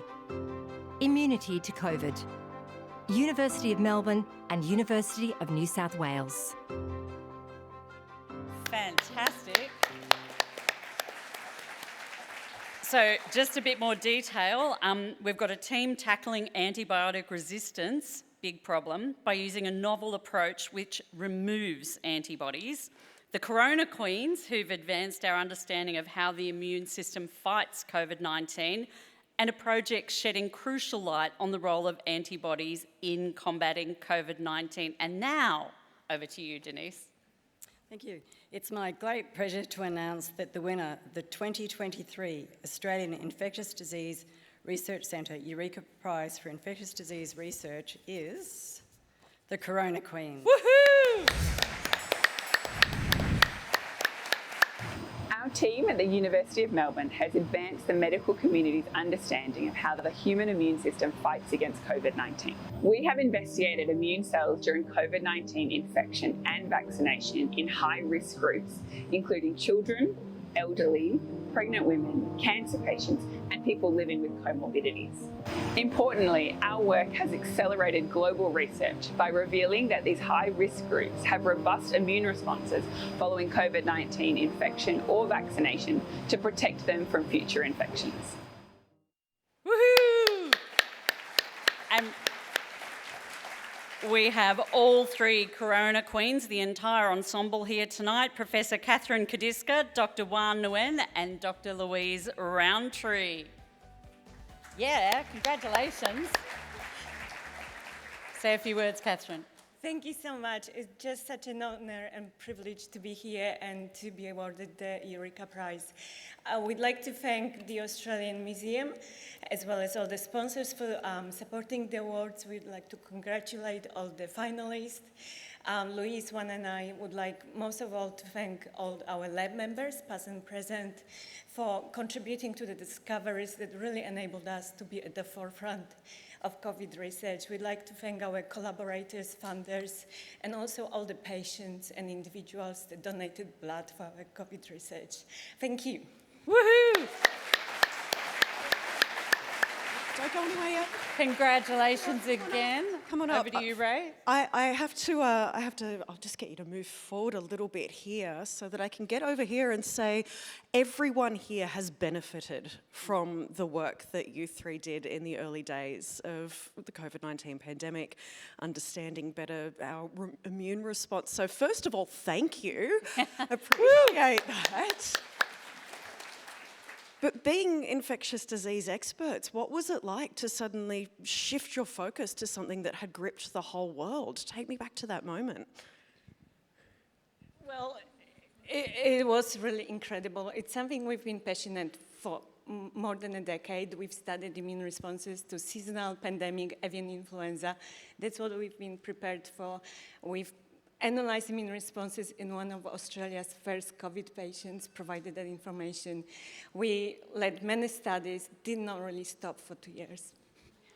Well, thank you once again and congratulations. Absolutely. And as well as doing such critical, life-saving, world-changing work, thanks for bringing such a rock and roll name to the Eurekas tonight. Give it up again for the Corona Queens. And thank you, Denise. That's so great. We're just over halfway through the prizes. We've already met so many of the incredible winners. Can't wait to see the next half, so let's get cracking. To announce the winner of the Australian Museum Eureka Prize for Science Journalism, I want to invite to the stage Chief Scientist and Director of the Australian Museum Research Institute, Professor Chris Helgen. So this prize is awarded to an Australian journalist or journalist team whose work is assessed as having most effectively communicated scientific issues to the public. Let's meet the finalists. Jo Chandler, Griffith Review. Nikki Phillips, Nature. Michael Slezak, Australian Broadcasting Corporation. Hooray! I don't want to name drop, but I might have worked with every one of them back in the day. Don't think that's why they're here, though. Jo Chandler is nominated, or a finalist, I should say, for her long-form piece on the Australian Antarctic endeavour. Nikki Phillips, who unpacks the complex genomics research presented during the Catherine Folbig judicial inquiry. And Michael Slezak for his impactful reporting on science, technology and the environment. Come on, Chris, who is the winner? Thank you, Bernie. The winner of the 2023 Australian Museum Eureka Prize for Science Journalism is Jo Chandler. Woohoo! The quest for the million-year ice core is an epic, urgent story of human endeavour. Deep in the Antarctic interior, glaciologists are drilling for ice laid down over the eons. They're time-travelling through the moment when something dramatic and mysterious blew out the rhythms of the ice ages, catapulting our planet into a profoundly different state. Understanding what happened back then promises critical clues about life on the next Earth, the one humanity is now conjuring into a spiralling reality. Oh yeah!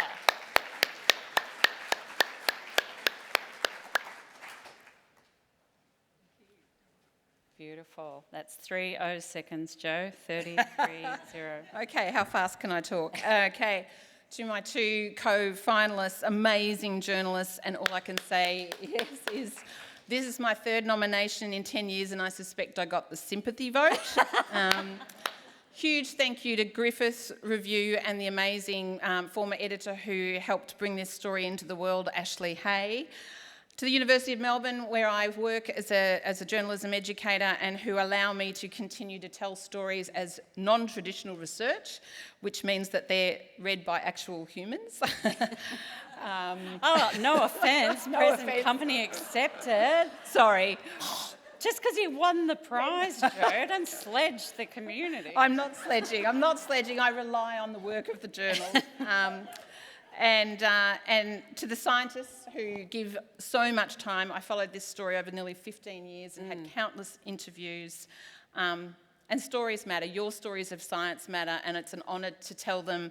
And I think thinking about Brendan, what he said, tells us the power of stories to look after us as a community in a dangerous world. Thank you. Beautiful. Thank you so much, Jo. Don't go anywhere. You're being interviewed now. Jo, to work on a story for 15 years, that's a passion project. Why was this an important one for you to be able to tell? I went down to visit the Antarctic program in 2007 for the first time, and then I was lucky enough to get back again.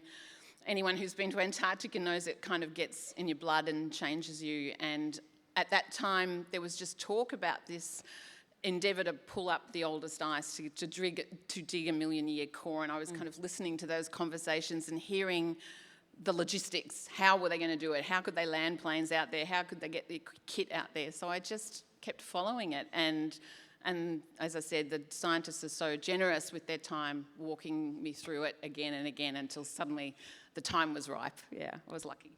Fantastic. Congratulations once again. Well done. Congratulations, Jo. And thanks, Chris. And if, unlike Jo, you haven't been to Antarctica 3 times, you can... Oh, sorry, I exaggerate twice. You can read her story. It's available free on the Griffith Review website right now. So don't miss out on that. It's time now for the winner of another new prize. It's the inaugural Australian Research Data Commons Eureka Prize for Excellence in Research Software. And I'd love to welcome Rosie Hicks, CEO of Australian Research Data Commons, to announce the winner. This prize is awarded for the development, maintenance or extension of software that's enabled significant new scientific research. And here are our finalists. Dr. Mun Bui and Professor Robert Langfair, Australian National University. G-Plates, University of Sydney.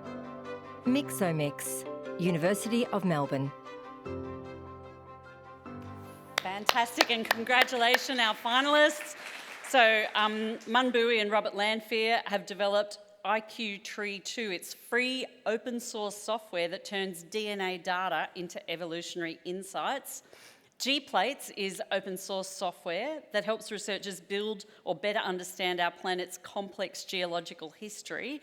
And Mixomics, a statistical toolkit that allows researchers to analyse complex data sets from cutting-edge biotechnologies. Rosie, would you do the honours?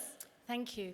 I'm absolutely delighted that tonight provides us with the opportunity to shine a light on this critical component of research infrastructure. So it is with great pleasure that I announce the winner of the 2023 Australian Research Data Commons Eureka Prize for Excellence in Research Software. The winners are Dr. Mun Bui and Professor Robert Langfair.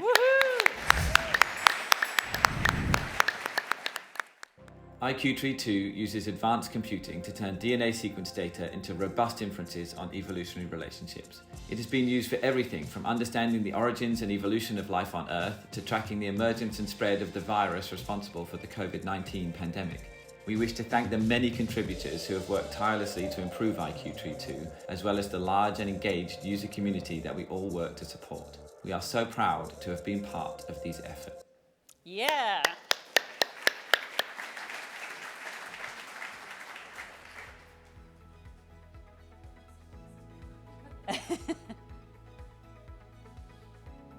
Congratulations, Mun. And Robert, would you like to say a few words?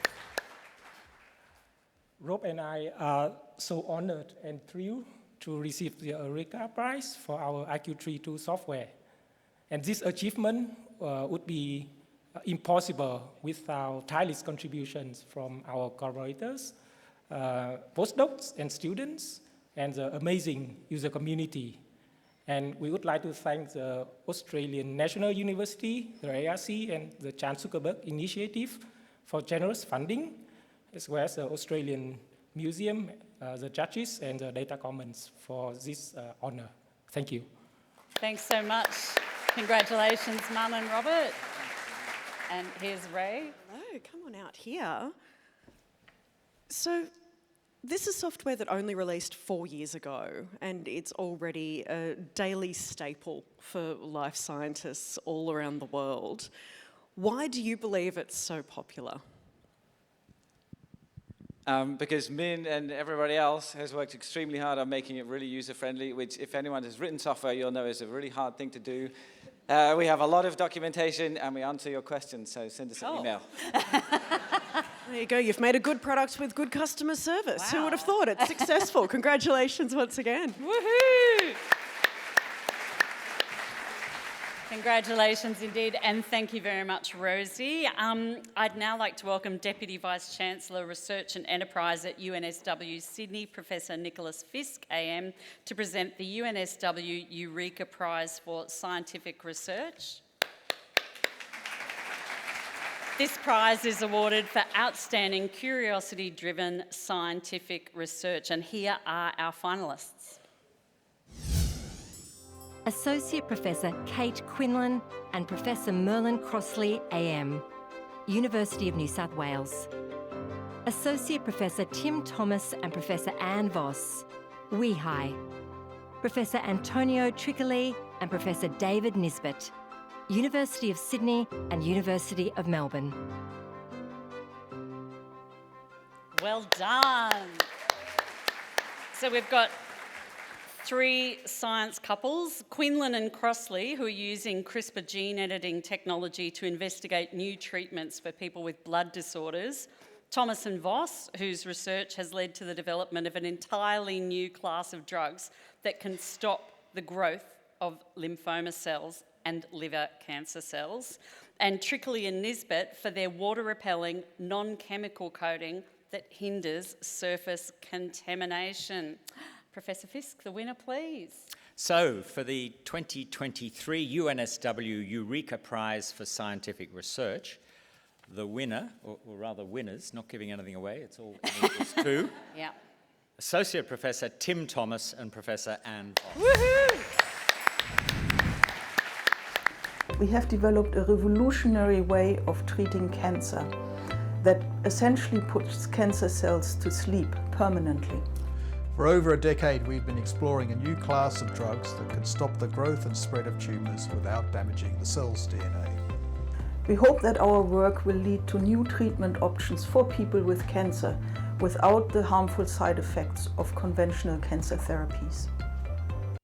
Oh, congratulations. And Tim and Anne couldn't be here in person this evening because saving lives, but we're delighted they've joined the celebration remotely. So congratulations to you both. Would you like to say a few words? Oh, yes. Yeah.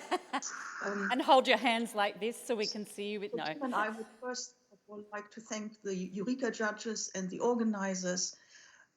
We feel immensely honored to be receiving the Eureka Prize for Scientific Research.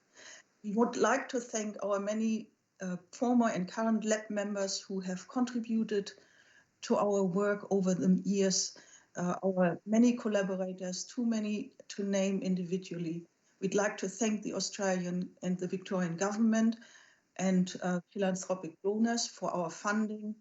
And we'd like to thank our 2 institute directors, Suzanne Corey and Doug Hilton, for their vision. They provided the environment and the platforms that are needed to translate basic scientific knowledge into the clinic. And we are really excited to let you know that the CAT6 inhibitors are in clinical trial and are showing promise. We hope that these will help cancer patients in Australia and around the world in the near future.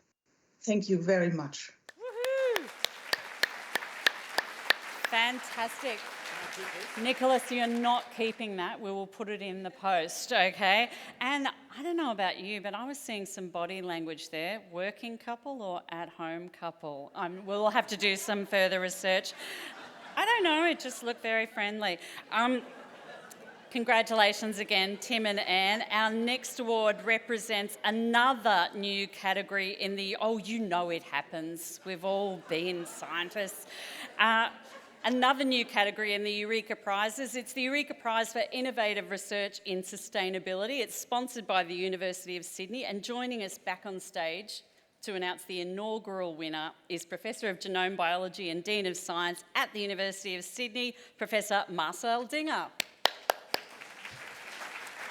So this prize is awarded for research that's produced innovative solutions to support ongoing and improved sustainability practices or policies. Our finalists. Professor Ali Abbas, University of Sydney. the Economic Fairways Mapper Team, Monash University and Geoscience Australia. UNSW Chandrawati Nanotechnology for Food and Medicine Laboratory, University of New South Wales. Fantastic. So a little bit more detail. Ali Abbas is a finalist for his pioneering circular economy solutions, much needed. The Fairways Mapper team, whose open source toolkit facilitates renewable energy and minerals projects, and the Chandrawati Lab, who's developed colour-changing sensors that have the potential to drastically reduce food waste. 3 very worthy contenders. The winner, please, Marcel. And it gives me great pleasure to announce the winner of the 2023 University of Sydney Eureka Prize for Innovative Research and Sustainability is the Economic Fairways Mapper team. Woo!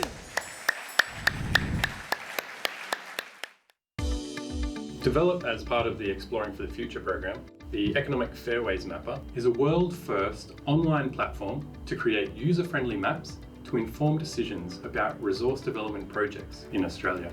The Economic Fairways Mapper brings together diverse data sets to inform the public, investors and policymakers alike on potential opportunities for new renewable resource development and mineral resource development.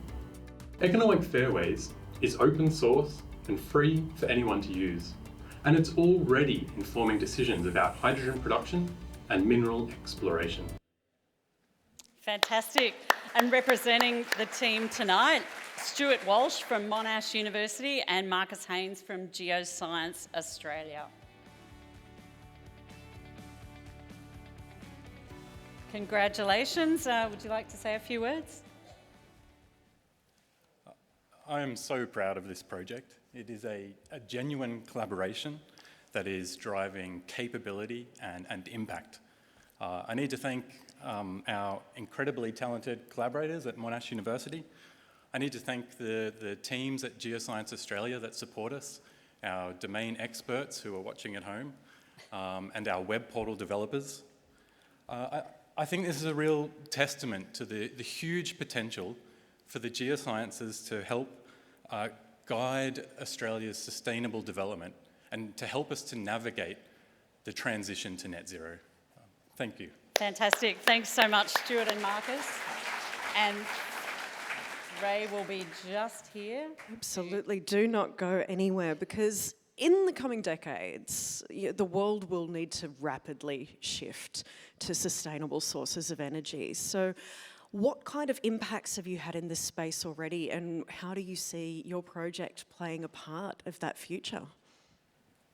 Well, yeah, we face a massive challenge going forward, but we also, in Australia, have a massive opportunity that we can take advantage of as well.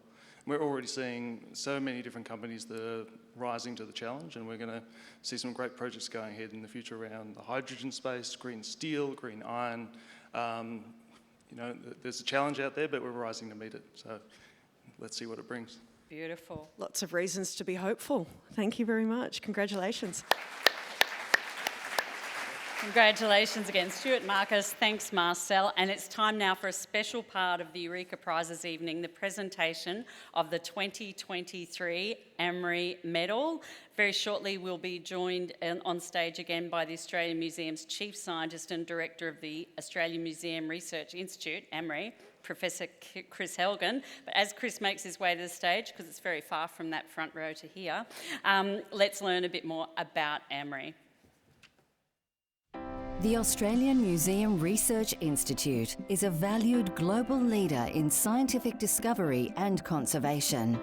Our research is underpinned by an incredible 22 million objects and specimens and scientific focus areas, including the Australian Centre for Wildlife Genomics, collection care and conservation, digitisation and the Australian Museum Centre for Citizen Science, and the Lizard Island Research Station, which celebrates its 50th anniversary this year.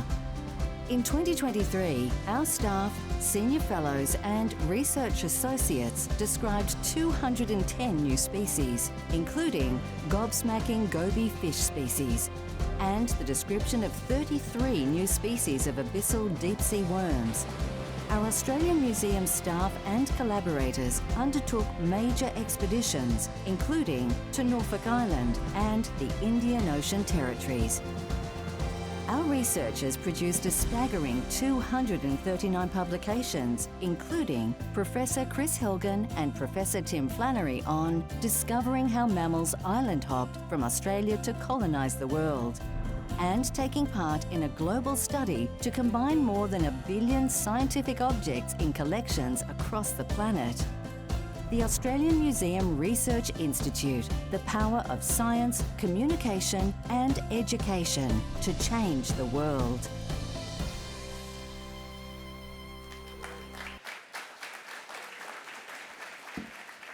Thank you, Bernie and Rae, and good evening.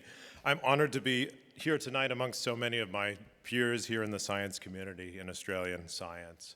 And as you can tell, I'm incredibly proud of our AMRI team, our Research Institute team, for everything we've achieved this year, and very excited about our future plans. We're celebrating science, but we do science, and I'm so proud of this team. This year has been one of exploration for us at the Australian Museum. Our team has been out across Australia and beyond, exploring and describing hidden biodiversity. We've engaged citizen scientists in Sydney Harbour, surveyed frogs in the remote corners of Groote Island, and completed the first phase of our expedition to Norfolk Island. That's just to name a few examples. None of these opportunities could be realized without working closely with community and with our many collaborators who have been and continue to be central to all the work that we do. This year has also been one of celebration and reflection. We're celebrating our Lizard Island Research Station, which is celebrating its 50th anniversary. This is our world-leading station in the Great Barrier Reef, where vital coral reef research and education flourish year on year. And the co-director of the station, Dr. Anne Hoggett, has reminded us just how important coral reef research and conservation is when earlier this year she delivered our Talbot oration. The work that Anne and her co-director and husband, Dr. Lyle Vale, have carried out for more than 33 years at the station is being recognized with this year's 2023 AMRI Lifetime Achievement Award, and we're going to be honoring both Anne and Lyle in the coming months, but a quick round of applause for Anne and Lyle, 33 remarkable years. The work that we do here at AMRI is focused not just on researching and preserving the past, but it's also vital in preserving and responding to current challenges and, of course, anticipating the needs that we'll have into the future. And our pioneering and innovative science reaches the public, goes out to other researchers and to museums around the world. As Kim McKay mentioned earlier, digitization, in particular our museum's collection enhancement project, is central to bolstering our scientific endeavors and providing equitable access to our collections, a major focus for us. AMRI will continue to provide for and inspire generations of curious, passionate, and innovative scientists in the future. Well done again to our wonderful teams.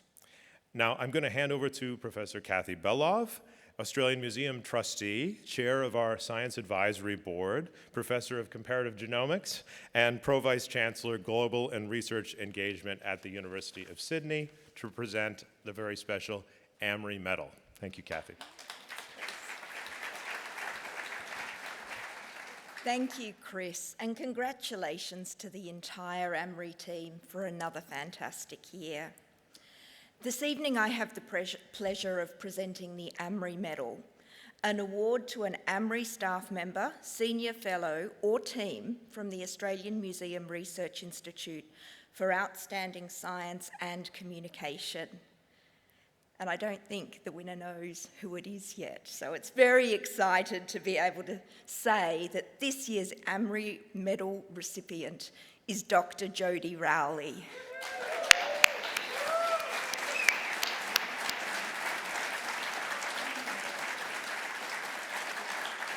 Eminent herpetologist Dr. Jodie Rowley is awarded the AMRI Medal for her multidisciplinary and innovative work at the forefront of biodiversity conservation. Jodie is currently the curator of amphibian and reptile conservation biology at the Australian Museum. Jodie continues to excel as a research scientist and as a co-founder and lead scientist of the award-winning National Australian Museum Citizen Science Project, Frog ID. She's helping us learn about what the frogs of Australia are doing. Started in 2017, Frog ID harnesses the work of citizen scientists to power frog research and conservation.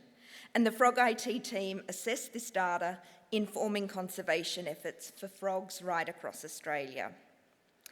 The team from Frog ID, including Jodie, have published a staggering number of papers using data from this Frog ID project, and they also won a 2019 Eureka Prize. Still very early in her career, Dr. Rowley is an impactful and ardent science communicator. She has extensive experience in print, radio, television, and social media, and I'm sure most of us in this room have heard her fantastic frog impressions. Jodie is a passionate mentor and supervisor of students and has authored over 135 peer-reviewed scientific articles, 9 book chapters, and 1 co-edited book. She has a number of professional affiliations and titles under her belt. She's a Fellow of the Royal Zoological Society of New South Wales, an editor of Zoo Taxa, has worked on the New South Wales Threatened Species Scientific Committee and on the IUCN Amphibian Red List Authority, just to name a few. She has also had 2 frog species and 1 snake species named in her honour. Jodie holds the first joint academic appointment between the Australian Museum and UNSW Sydney and has reached the top of the senior research scientist scale on the New South Wales Research Scientist classification. She's been an influential force at the Australian Museum since her days here as an honours student back in 2002. So from student to field assistant, project officer to scientific officer and curator, Jodie is now part of the fabric of the Australian Museum, and we couldn't be more proud. Congratulations, Jodie.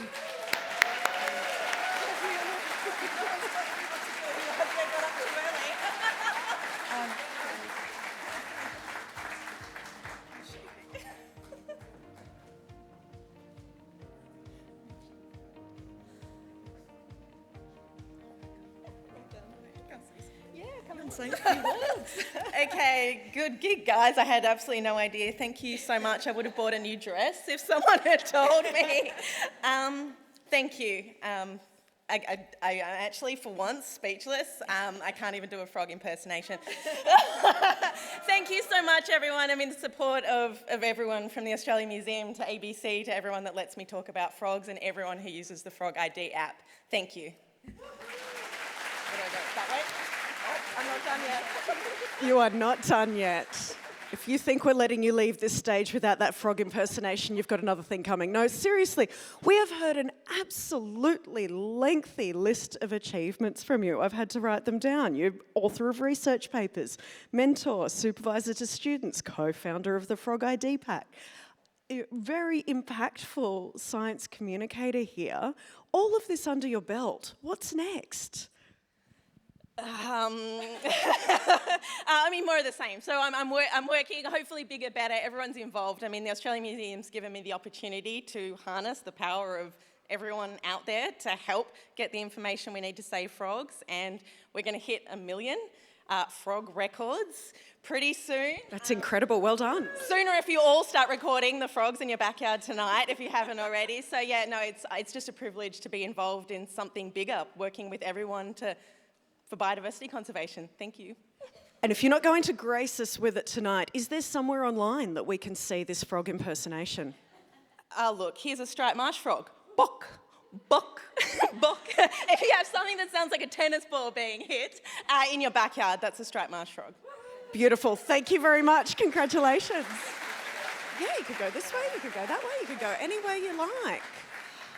Okay, so in between speaking with the incredible winners, I've had a quick moment to check out some of the socials because that Eureka Prizes hashtag is absolutely going off. So I'm going to type in my lengthy password. Why have I done this to myself? There is a lot of love for 1,000,000 turtles happening online at the moment. Everyone is very much cheering 1,000,000 turtles. And we've also got a lot of love for the Daniel Francis Quartet that set the ambiance for the prizes tonight as you were entering. Big fan of the music, so please keep sharing all of your favourite moments from tonight. Let's get those stories all around the world and give me something to read in the cab on the way back to the hotel tonight. Now, Bernie, over to you again. Big congratulations again, by the way, to Jodie, and a big thank you to Kathy as well, and for Chris for presenting this year's AMRI medal. Well done. Woohoo! Yeah, thanks, Rae. Do get hitting up that hashtag. We do love to see it go a bit nuts. And thank you, Jodie. I can't imagine what getting dressed up looks like to you. You were a total Audrey Hepburn up here. So I think stick with the simple black, working great. Also, repeat after me. Bok, bok. We can all do it now. It's fantastic.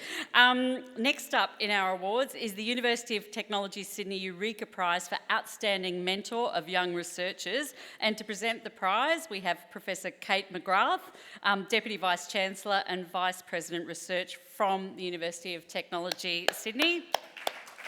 This prize is awarded to an individual scientist who's helped develop the next generation of Australia's scientific researchers. Let's meet the finalists. Professor Maria Forsyth, AM, Deakin University. Professor Kate Jolliffe, University of Sydney. Professor Rae Ryan, AM, University of Sydney. All outstanding mentors of young researchers. Maria Forsyth is integrating her mentees into academic and applied research organisations around the world. Kate Jolliffe is promoting gender equality and strengthening Australia's global research standing in the supramolecular chemistry field. And Rae Ryan, driving university-wide gender equity initiatives and founder of the Sydney Medical School Early Career Researcher Network. Let's find out who the winner is. Kate, over to you. Thanks, Bernie. Hi, everybody. So it gives me great pleasure to announce the winner for the 2023 University of Technology Sydney Eureka Prize for Outstanding Mentor of Young Researchers, and it is Professor Rae Ryan AM. Woohoo! Assisting the career development and integration of young researchers into the research community is really one of the most important duties I have as an academic. Rae has been my mentor ever since I was an undergraduate student. Her support for not only my career, but for that of countless other early career researchers is unwavering. Excellent mentoring is much more than good supervision. It requires a personal investment in the career success of others. Congratulations, Rae.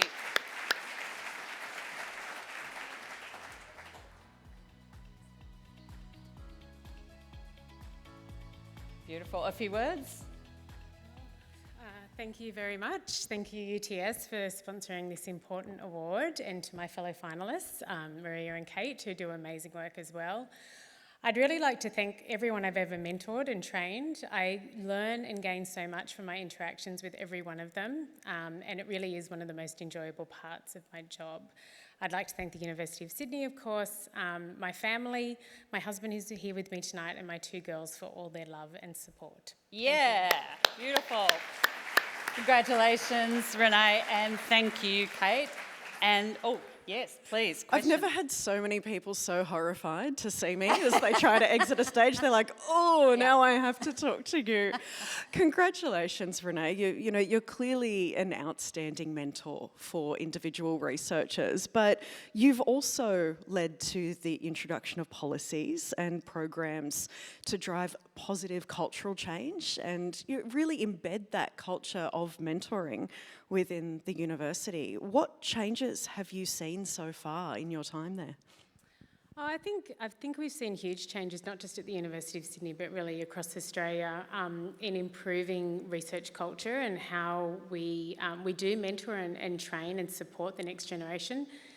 Research in academia isn't always an easy place to work. It can be difficult, it can be really competitive at times. So making sure that we create an environment where everyone can thrive and flourish is been important to me and many other universities in Australia as well. I'm sure there's a lot of people that would love to thank you, and I thank you. Thank you very much. Congratulations. Thanks. Congratulations, Renee. Thanks, Kate. And on to our next award to announce the winner of the ANSTO Eureka Prize for Innovative Use of Technology. I'd like to invite to the stage the board chair at ANSTO, the Honourable Dr. Annabelle Bennett, ACSC. This prize is awarded for an innovative application of a new or existing technology that's led to a significantly improved research outcome. And here are our finalists. Imagendo, University of Adelaide and Omni Ultrasound and Gynecological Care. Perovskite Solar Window Team. Monash University and CSIRO. The UNSW Bone Ink Printing Team. University of New South Wales. Fantastic. So Imagendo is combining AI capabilities with MRI and ultrasound tech to better diagnose endometriosis. The Solar Window team has developed next-generation solar tech that could transform the windows of buildings into power generators. And the Bone Ink Printing team, whose breakthrough has the potential to directly repair or replace patients' bones. Very exciting stuff. Over to you, Annabelle. Thank you. The winner of the 2023 ANSTO Eureka Prize for Innovative Use of Technology is Imagendo. Woohoo! 1 in 9 women have endometriosis and wait on average 6.4 years before they access a diagnosis. We discovered that ultrasounds and MRIs had the greatest potential to be a non-invasive, accurate alternative to a surgical diagnosis. We designed Imagendo to use artificial intelligence to combine the diagnostic power of ultrasound and MRI. With Imagendo providing a diagnosis, health professionals can fast-track treatment and provide better care. Congratulations, Team Imagendo.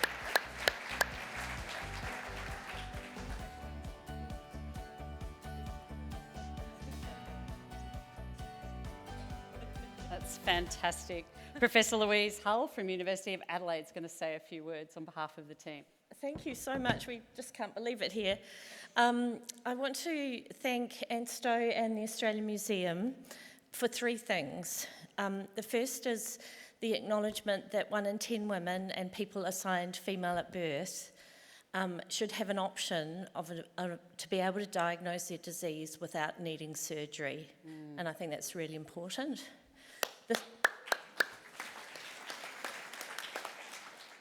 The second thing I'd like to thank them for is for recognising the real innovation in AI technology that our AI team, have done to be able to look at using models with 2 different types of images, which really hasn't been done much before.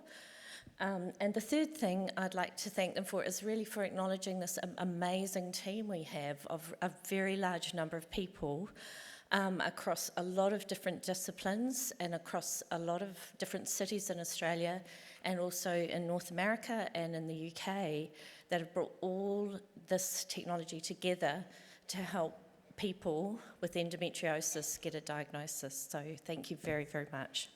Thank you, Louise and team, Imagendo team. Wow, thank you very much. That's an absolutely staggering number of people that are impacted by endometriosis. So what will having a faster, non-invasive way to be diagnosed, what kind of impact will that have on those people throughout their treatment? And there probably are many people with endometriosis in the room tonight. Many of these people have pain from when they first start getting periods, and often they won't get a diagnosis for on average 6.4 years, and that means they don't understand why they can't go to school a couple of days every month, and why they get behind in school, and why they find it hard to keep down a job because they're in pain a lot. And often they go to a doctor and don't get a good answer and it's normalised, or it's even sometimes normalised in the family because other members of the family have undiagnosed endometriosis. So at the moment you need surgery to get a diagnosis, and a lot of people just have many years of not really being understood. Fantastic work that you're doing will change lives of a lot of people, so congratulations. Totally. Congratulations, Imagendo, and thank you, Annabelle.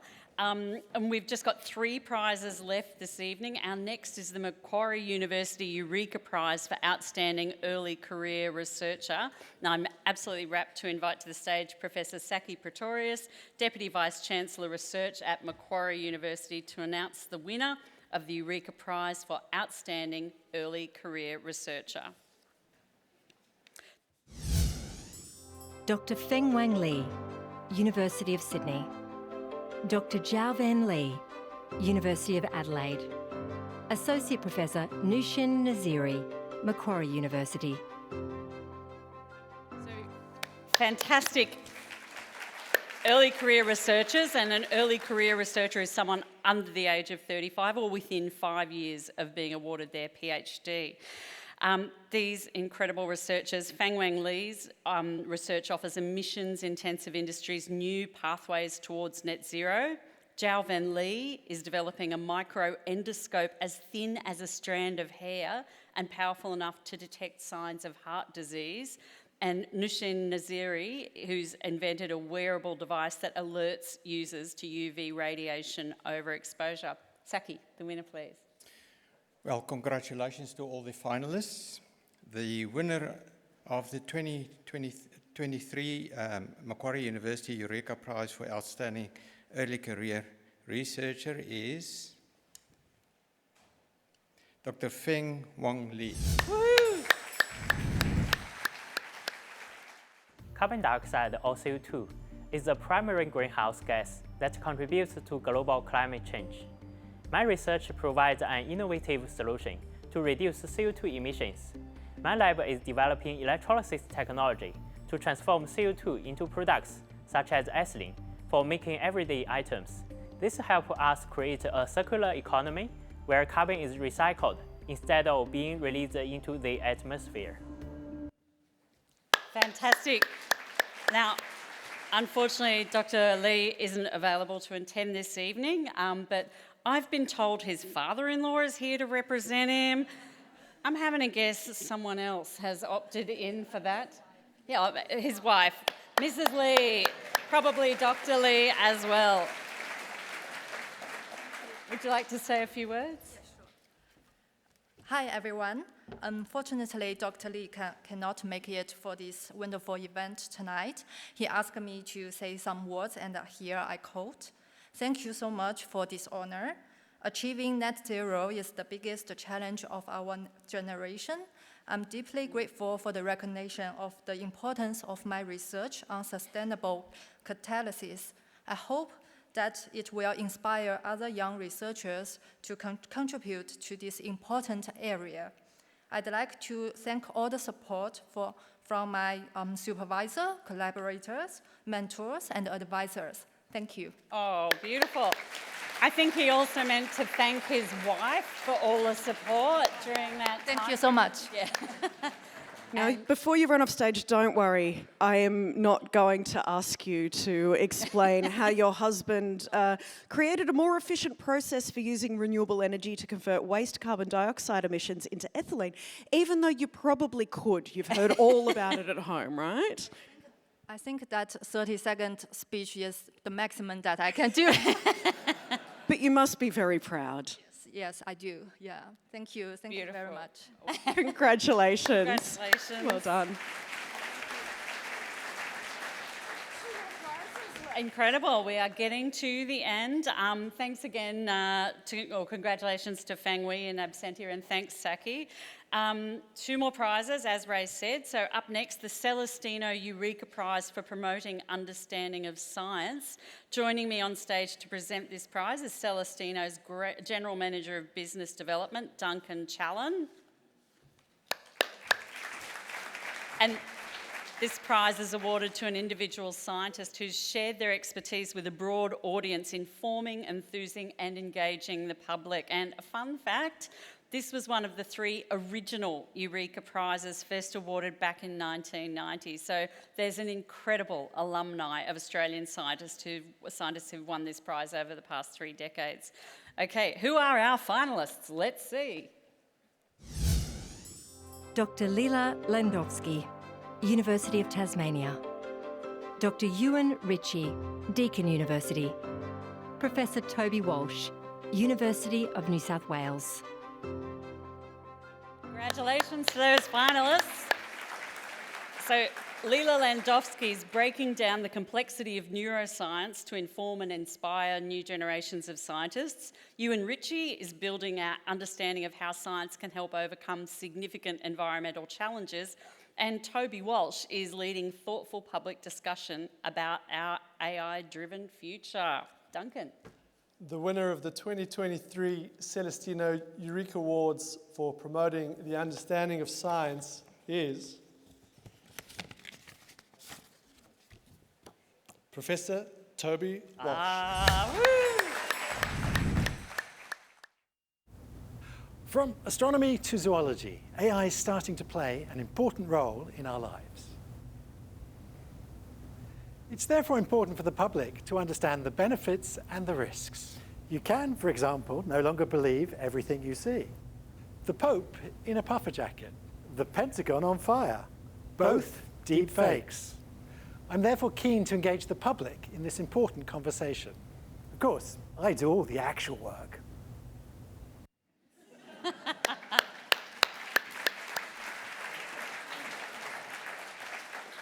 Yeah, Duncan, do you mind just poking him to make sure it's the real? Yep, good, okay. Yep, got the real Toby Walsh here accepting that prize. Toby, congratulations. Would you like to say a few words? Thank you very much. It's a great honour. I do actually have a twin brother, but that wasn't him. I want to acknowledge my co-finalists. I think they deserve this award as much as I do. I want to thank my university, UNSW. It is a great privilege and pleasure to work in a top 20 university in the world and getting better. I want to thank all the journalists I work with, talk to pretty much every day. Bernie and Rae have both interviewed me. Dr. Cull's interviewing me next week. Robin interviewed me last week. Thank you again, for Robin, for starting these awards. That was a fantastic gift. But most of all, thank you. Most of all, I want to thank my wife and my daughter, who are with me in the audience today. They indulge my passion for AI. Thank you, my loves. Ah, beautiful. Woo.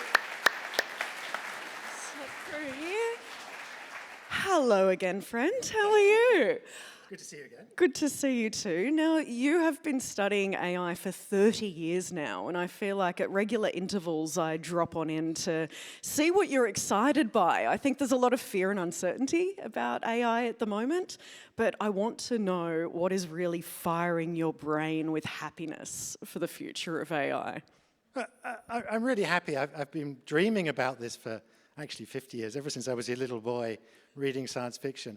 And it's so fantastic to see the world being changed by AI, to hear, 2 prizes back, AI being used for medical imaging. It's a technology that has great potential to tackle some of the wicked problems, the climate emergency, increasing inequality, the things that really are going to challenge us over the next 20 years. By embracing science, and particularly things like AI, we have a hope for the future. Fantastic. Thank you very much, Toby. Congratulations. Well done, Toby, and thank you, Duncan. Okay, it is time for our very last award for the evening, and I'm absolutely delighted to welcome the President of the Australian Museum Trust, Brian Hartzer, to announce the winner of the Eureka Prize for Leadership in Innovation and Science. And before we meet the finalists, Brian, would you like to say thanks, a few words? Bernie. Few acknowledgements. First, on behalf of the Australian Museum Trust, my colleagues in the Australian Museum Foundation and the Lizard Island Research Foundation. We're so pleased you could all be here today. And just could first, Bernie and Rae, what a great job. Thank you so much for making this so Save it for the real winners. Terrific, terrific work. I also want to particularly thank all the sponsors of the awards that make this possible tonight. Thank you for your contribution to supporting science. Round of applause for the sponsors, please. I want to thank Medical Research for getting Kim McKay here tonight.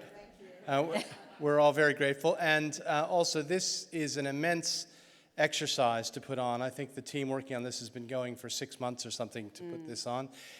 It's a huge, huge event. So on behalf of the various trusts that I represent, thank you to all the team here who's pulled this great event together. Yeah. Well done. And finally, I know we have this big reveal of the award, but the reality is every single one of you who's a finalist is a winner here tonight and should be congratulated for all the amazing work that you've done and the recognition from your peers for the contribution that you're making to science. So how about a final round of applause for all the finalists? And I think that's my job nearly done, so Bernie, back to you. Well, I think really it's getting down to the business of presenting that final prize for this evening. The Eureka Prize for Leadership in Science and Innovation is awarded to an individual scientist who's successfully integrated their science talents with the management skills necessary to nurture, inspire and mobilise their peers. Our finalists. Professor Michael Cassio, University of Sydney. Professor Peter Quinn, University of Western Australia. So, Michael Cassio's innovative drug discoveries have been commercialised by 3 startups and are helping address health conditions such as brain disorders and cardiovascular disease. And Peter Quinn, a world-renowned astrophysicist who's led discoveries about the nature of dark matter and played a key role in Australia becoming host of the Square Kilometre Array Telescope. Brian, give us the final winner. The final one. So the winner of the 2023 Eureka Prize for Leadership in Science and Innovation is Professor Michael Cassio. Woohoo! I'm a medicinal chemist and the Academic Director of the Drug Discovery Initiative at the University of Sydney. My vision is enabling improved health outcomes through innovative drug discovery. I provide academic leadership in drug discovery through creative thought processes, unique protocols, and new molecules that address genuine unmet clinical needs. To me, scientific leadership is bringing research results to the real world, and I've been able to commercialise my innovations in 3 startup companies that further develop these discoveries for use in medicine. Congratulations, Professor Cassio.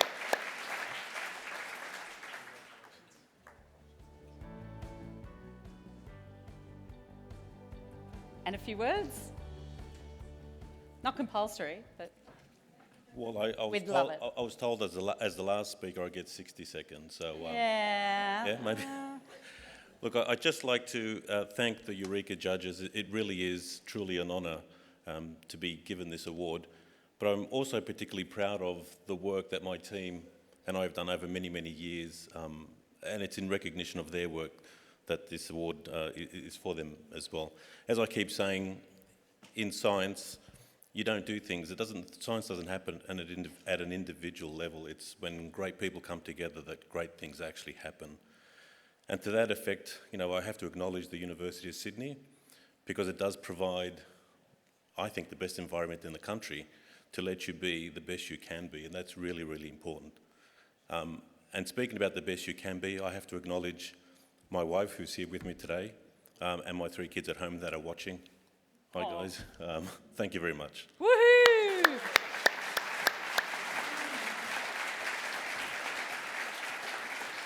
And the last question of the night. Clearly, you have achieved a great deal throughout your career, but what does it mean to you to win a Eureka Prize for Leadership? As I said earlier, I think I'm really proud of the people that I've worked with. Being a leader is important, but it's the people that you lead and the effect you have on others. And I always say, when you retire, you're going to be remembered for what you've done for others, not for yourself. I mean, that's really your legacy. So winning an individual prize is important, but I've had the opportunity to work with some really amazing people, and that's really the most important thing for me.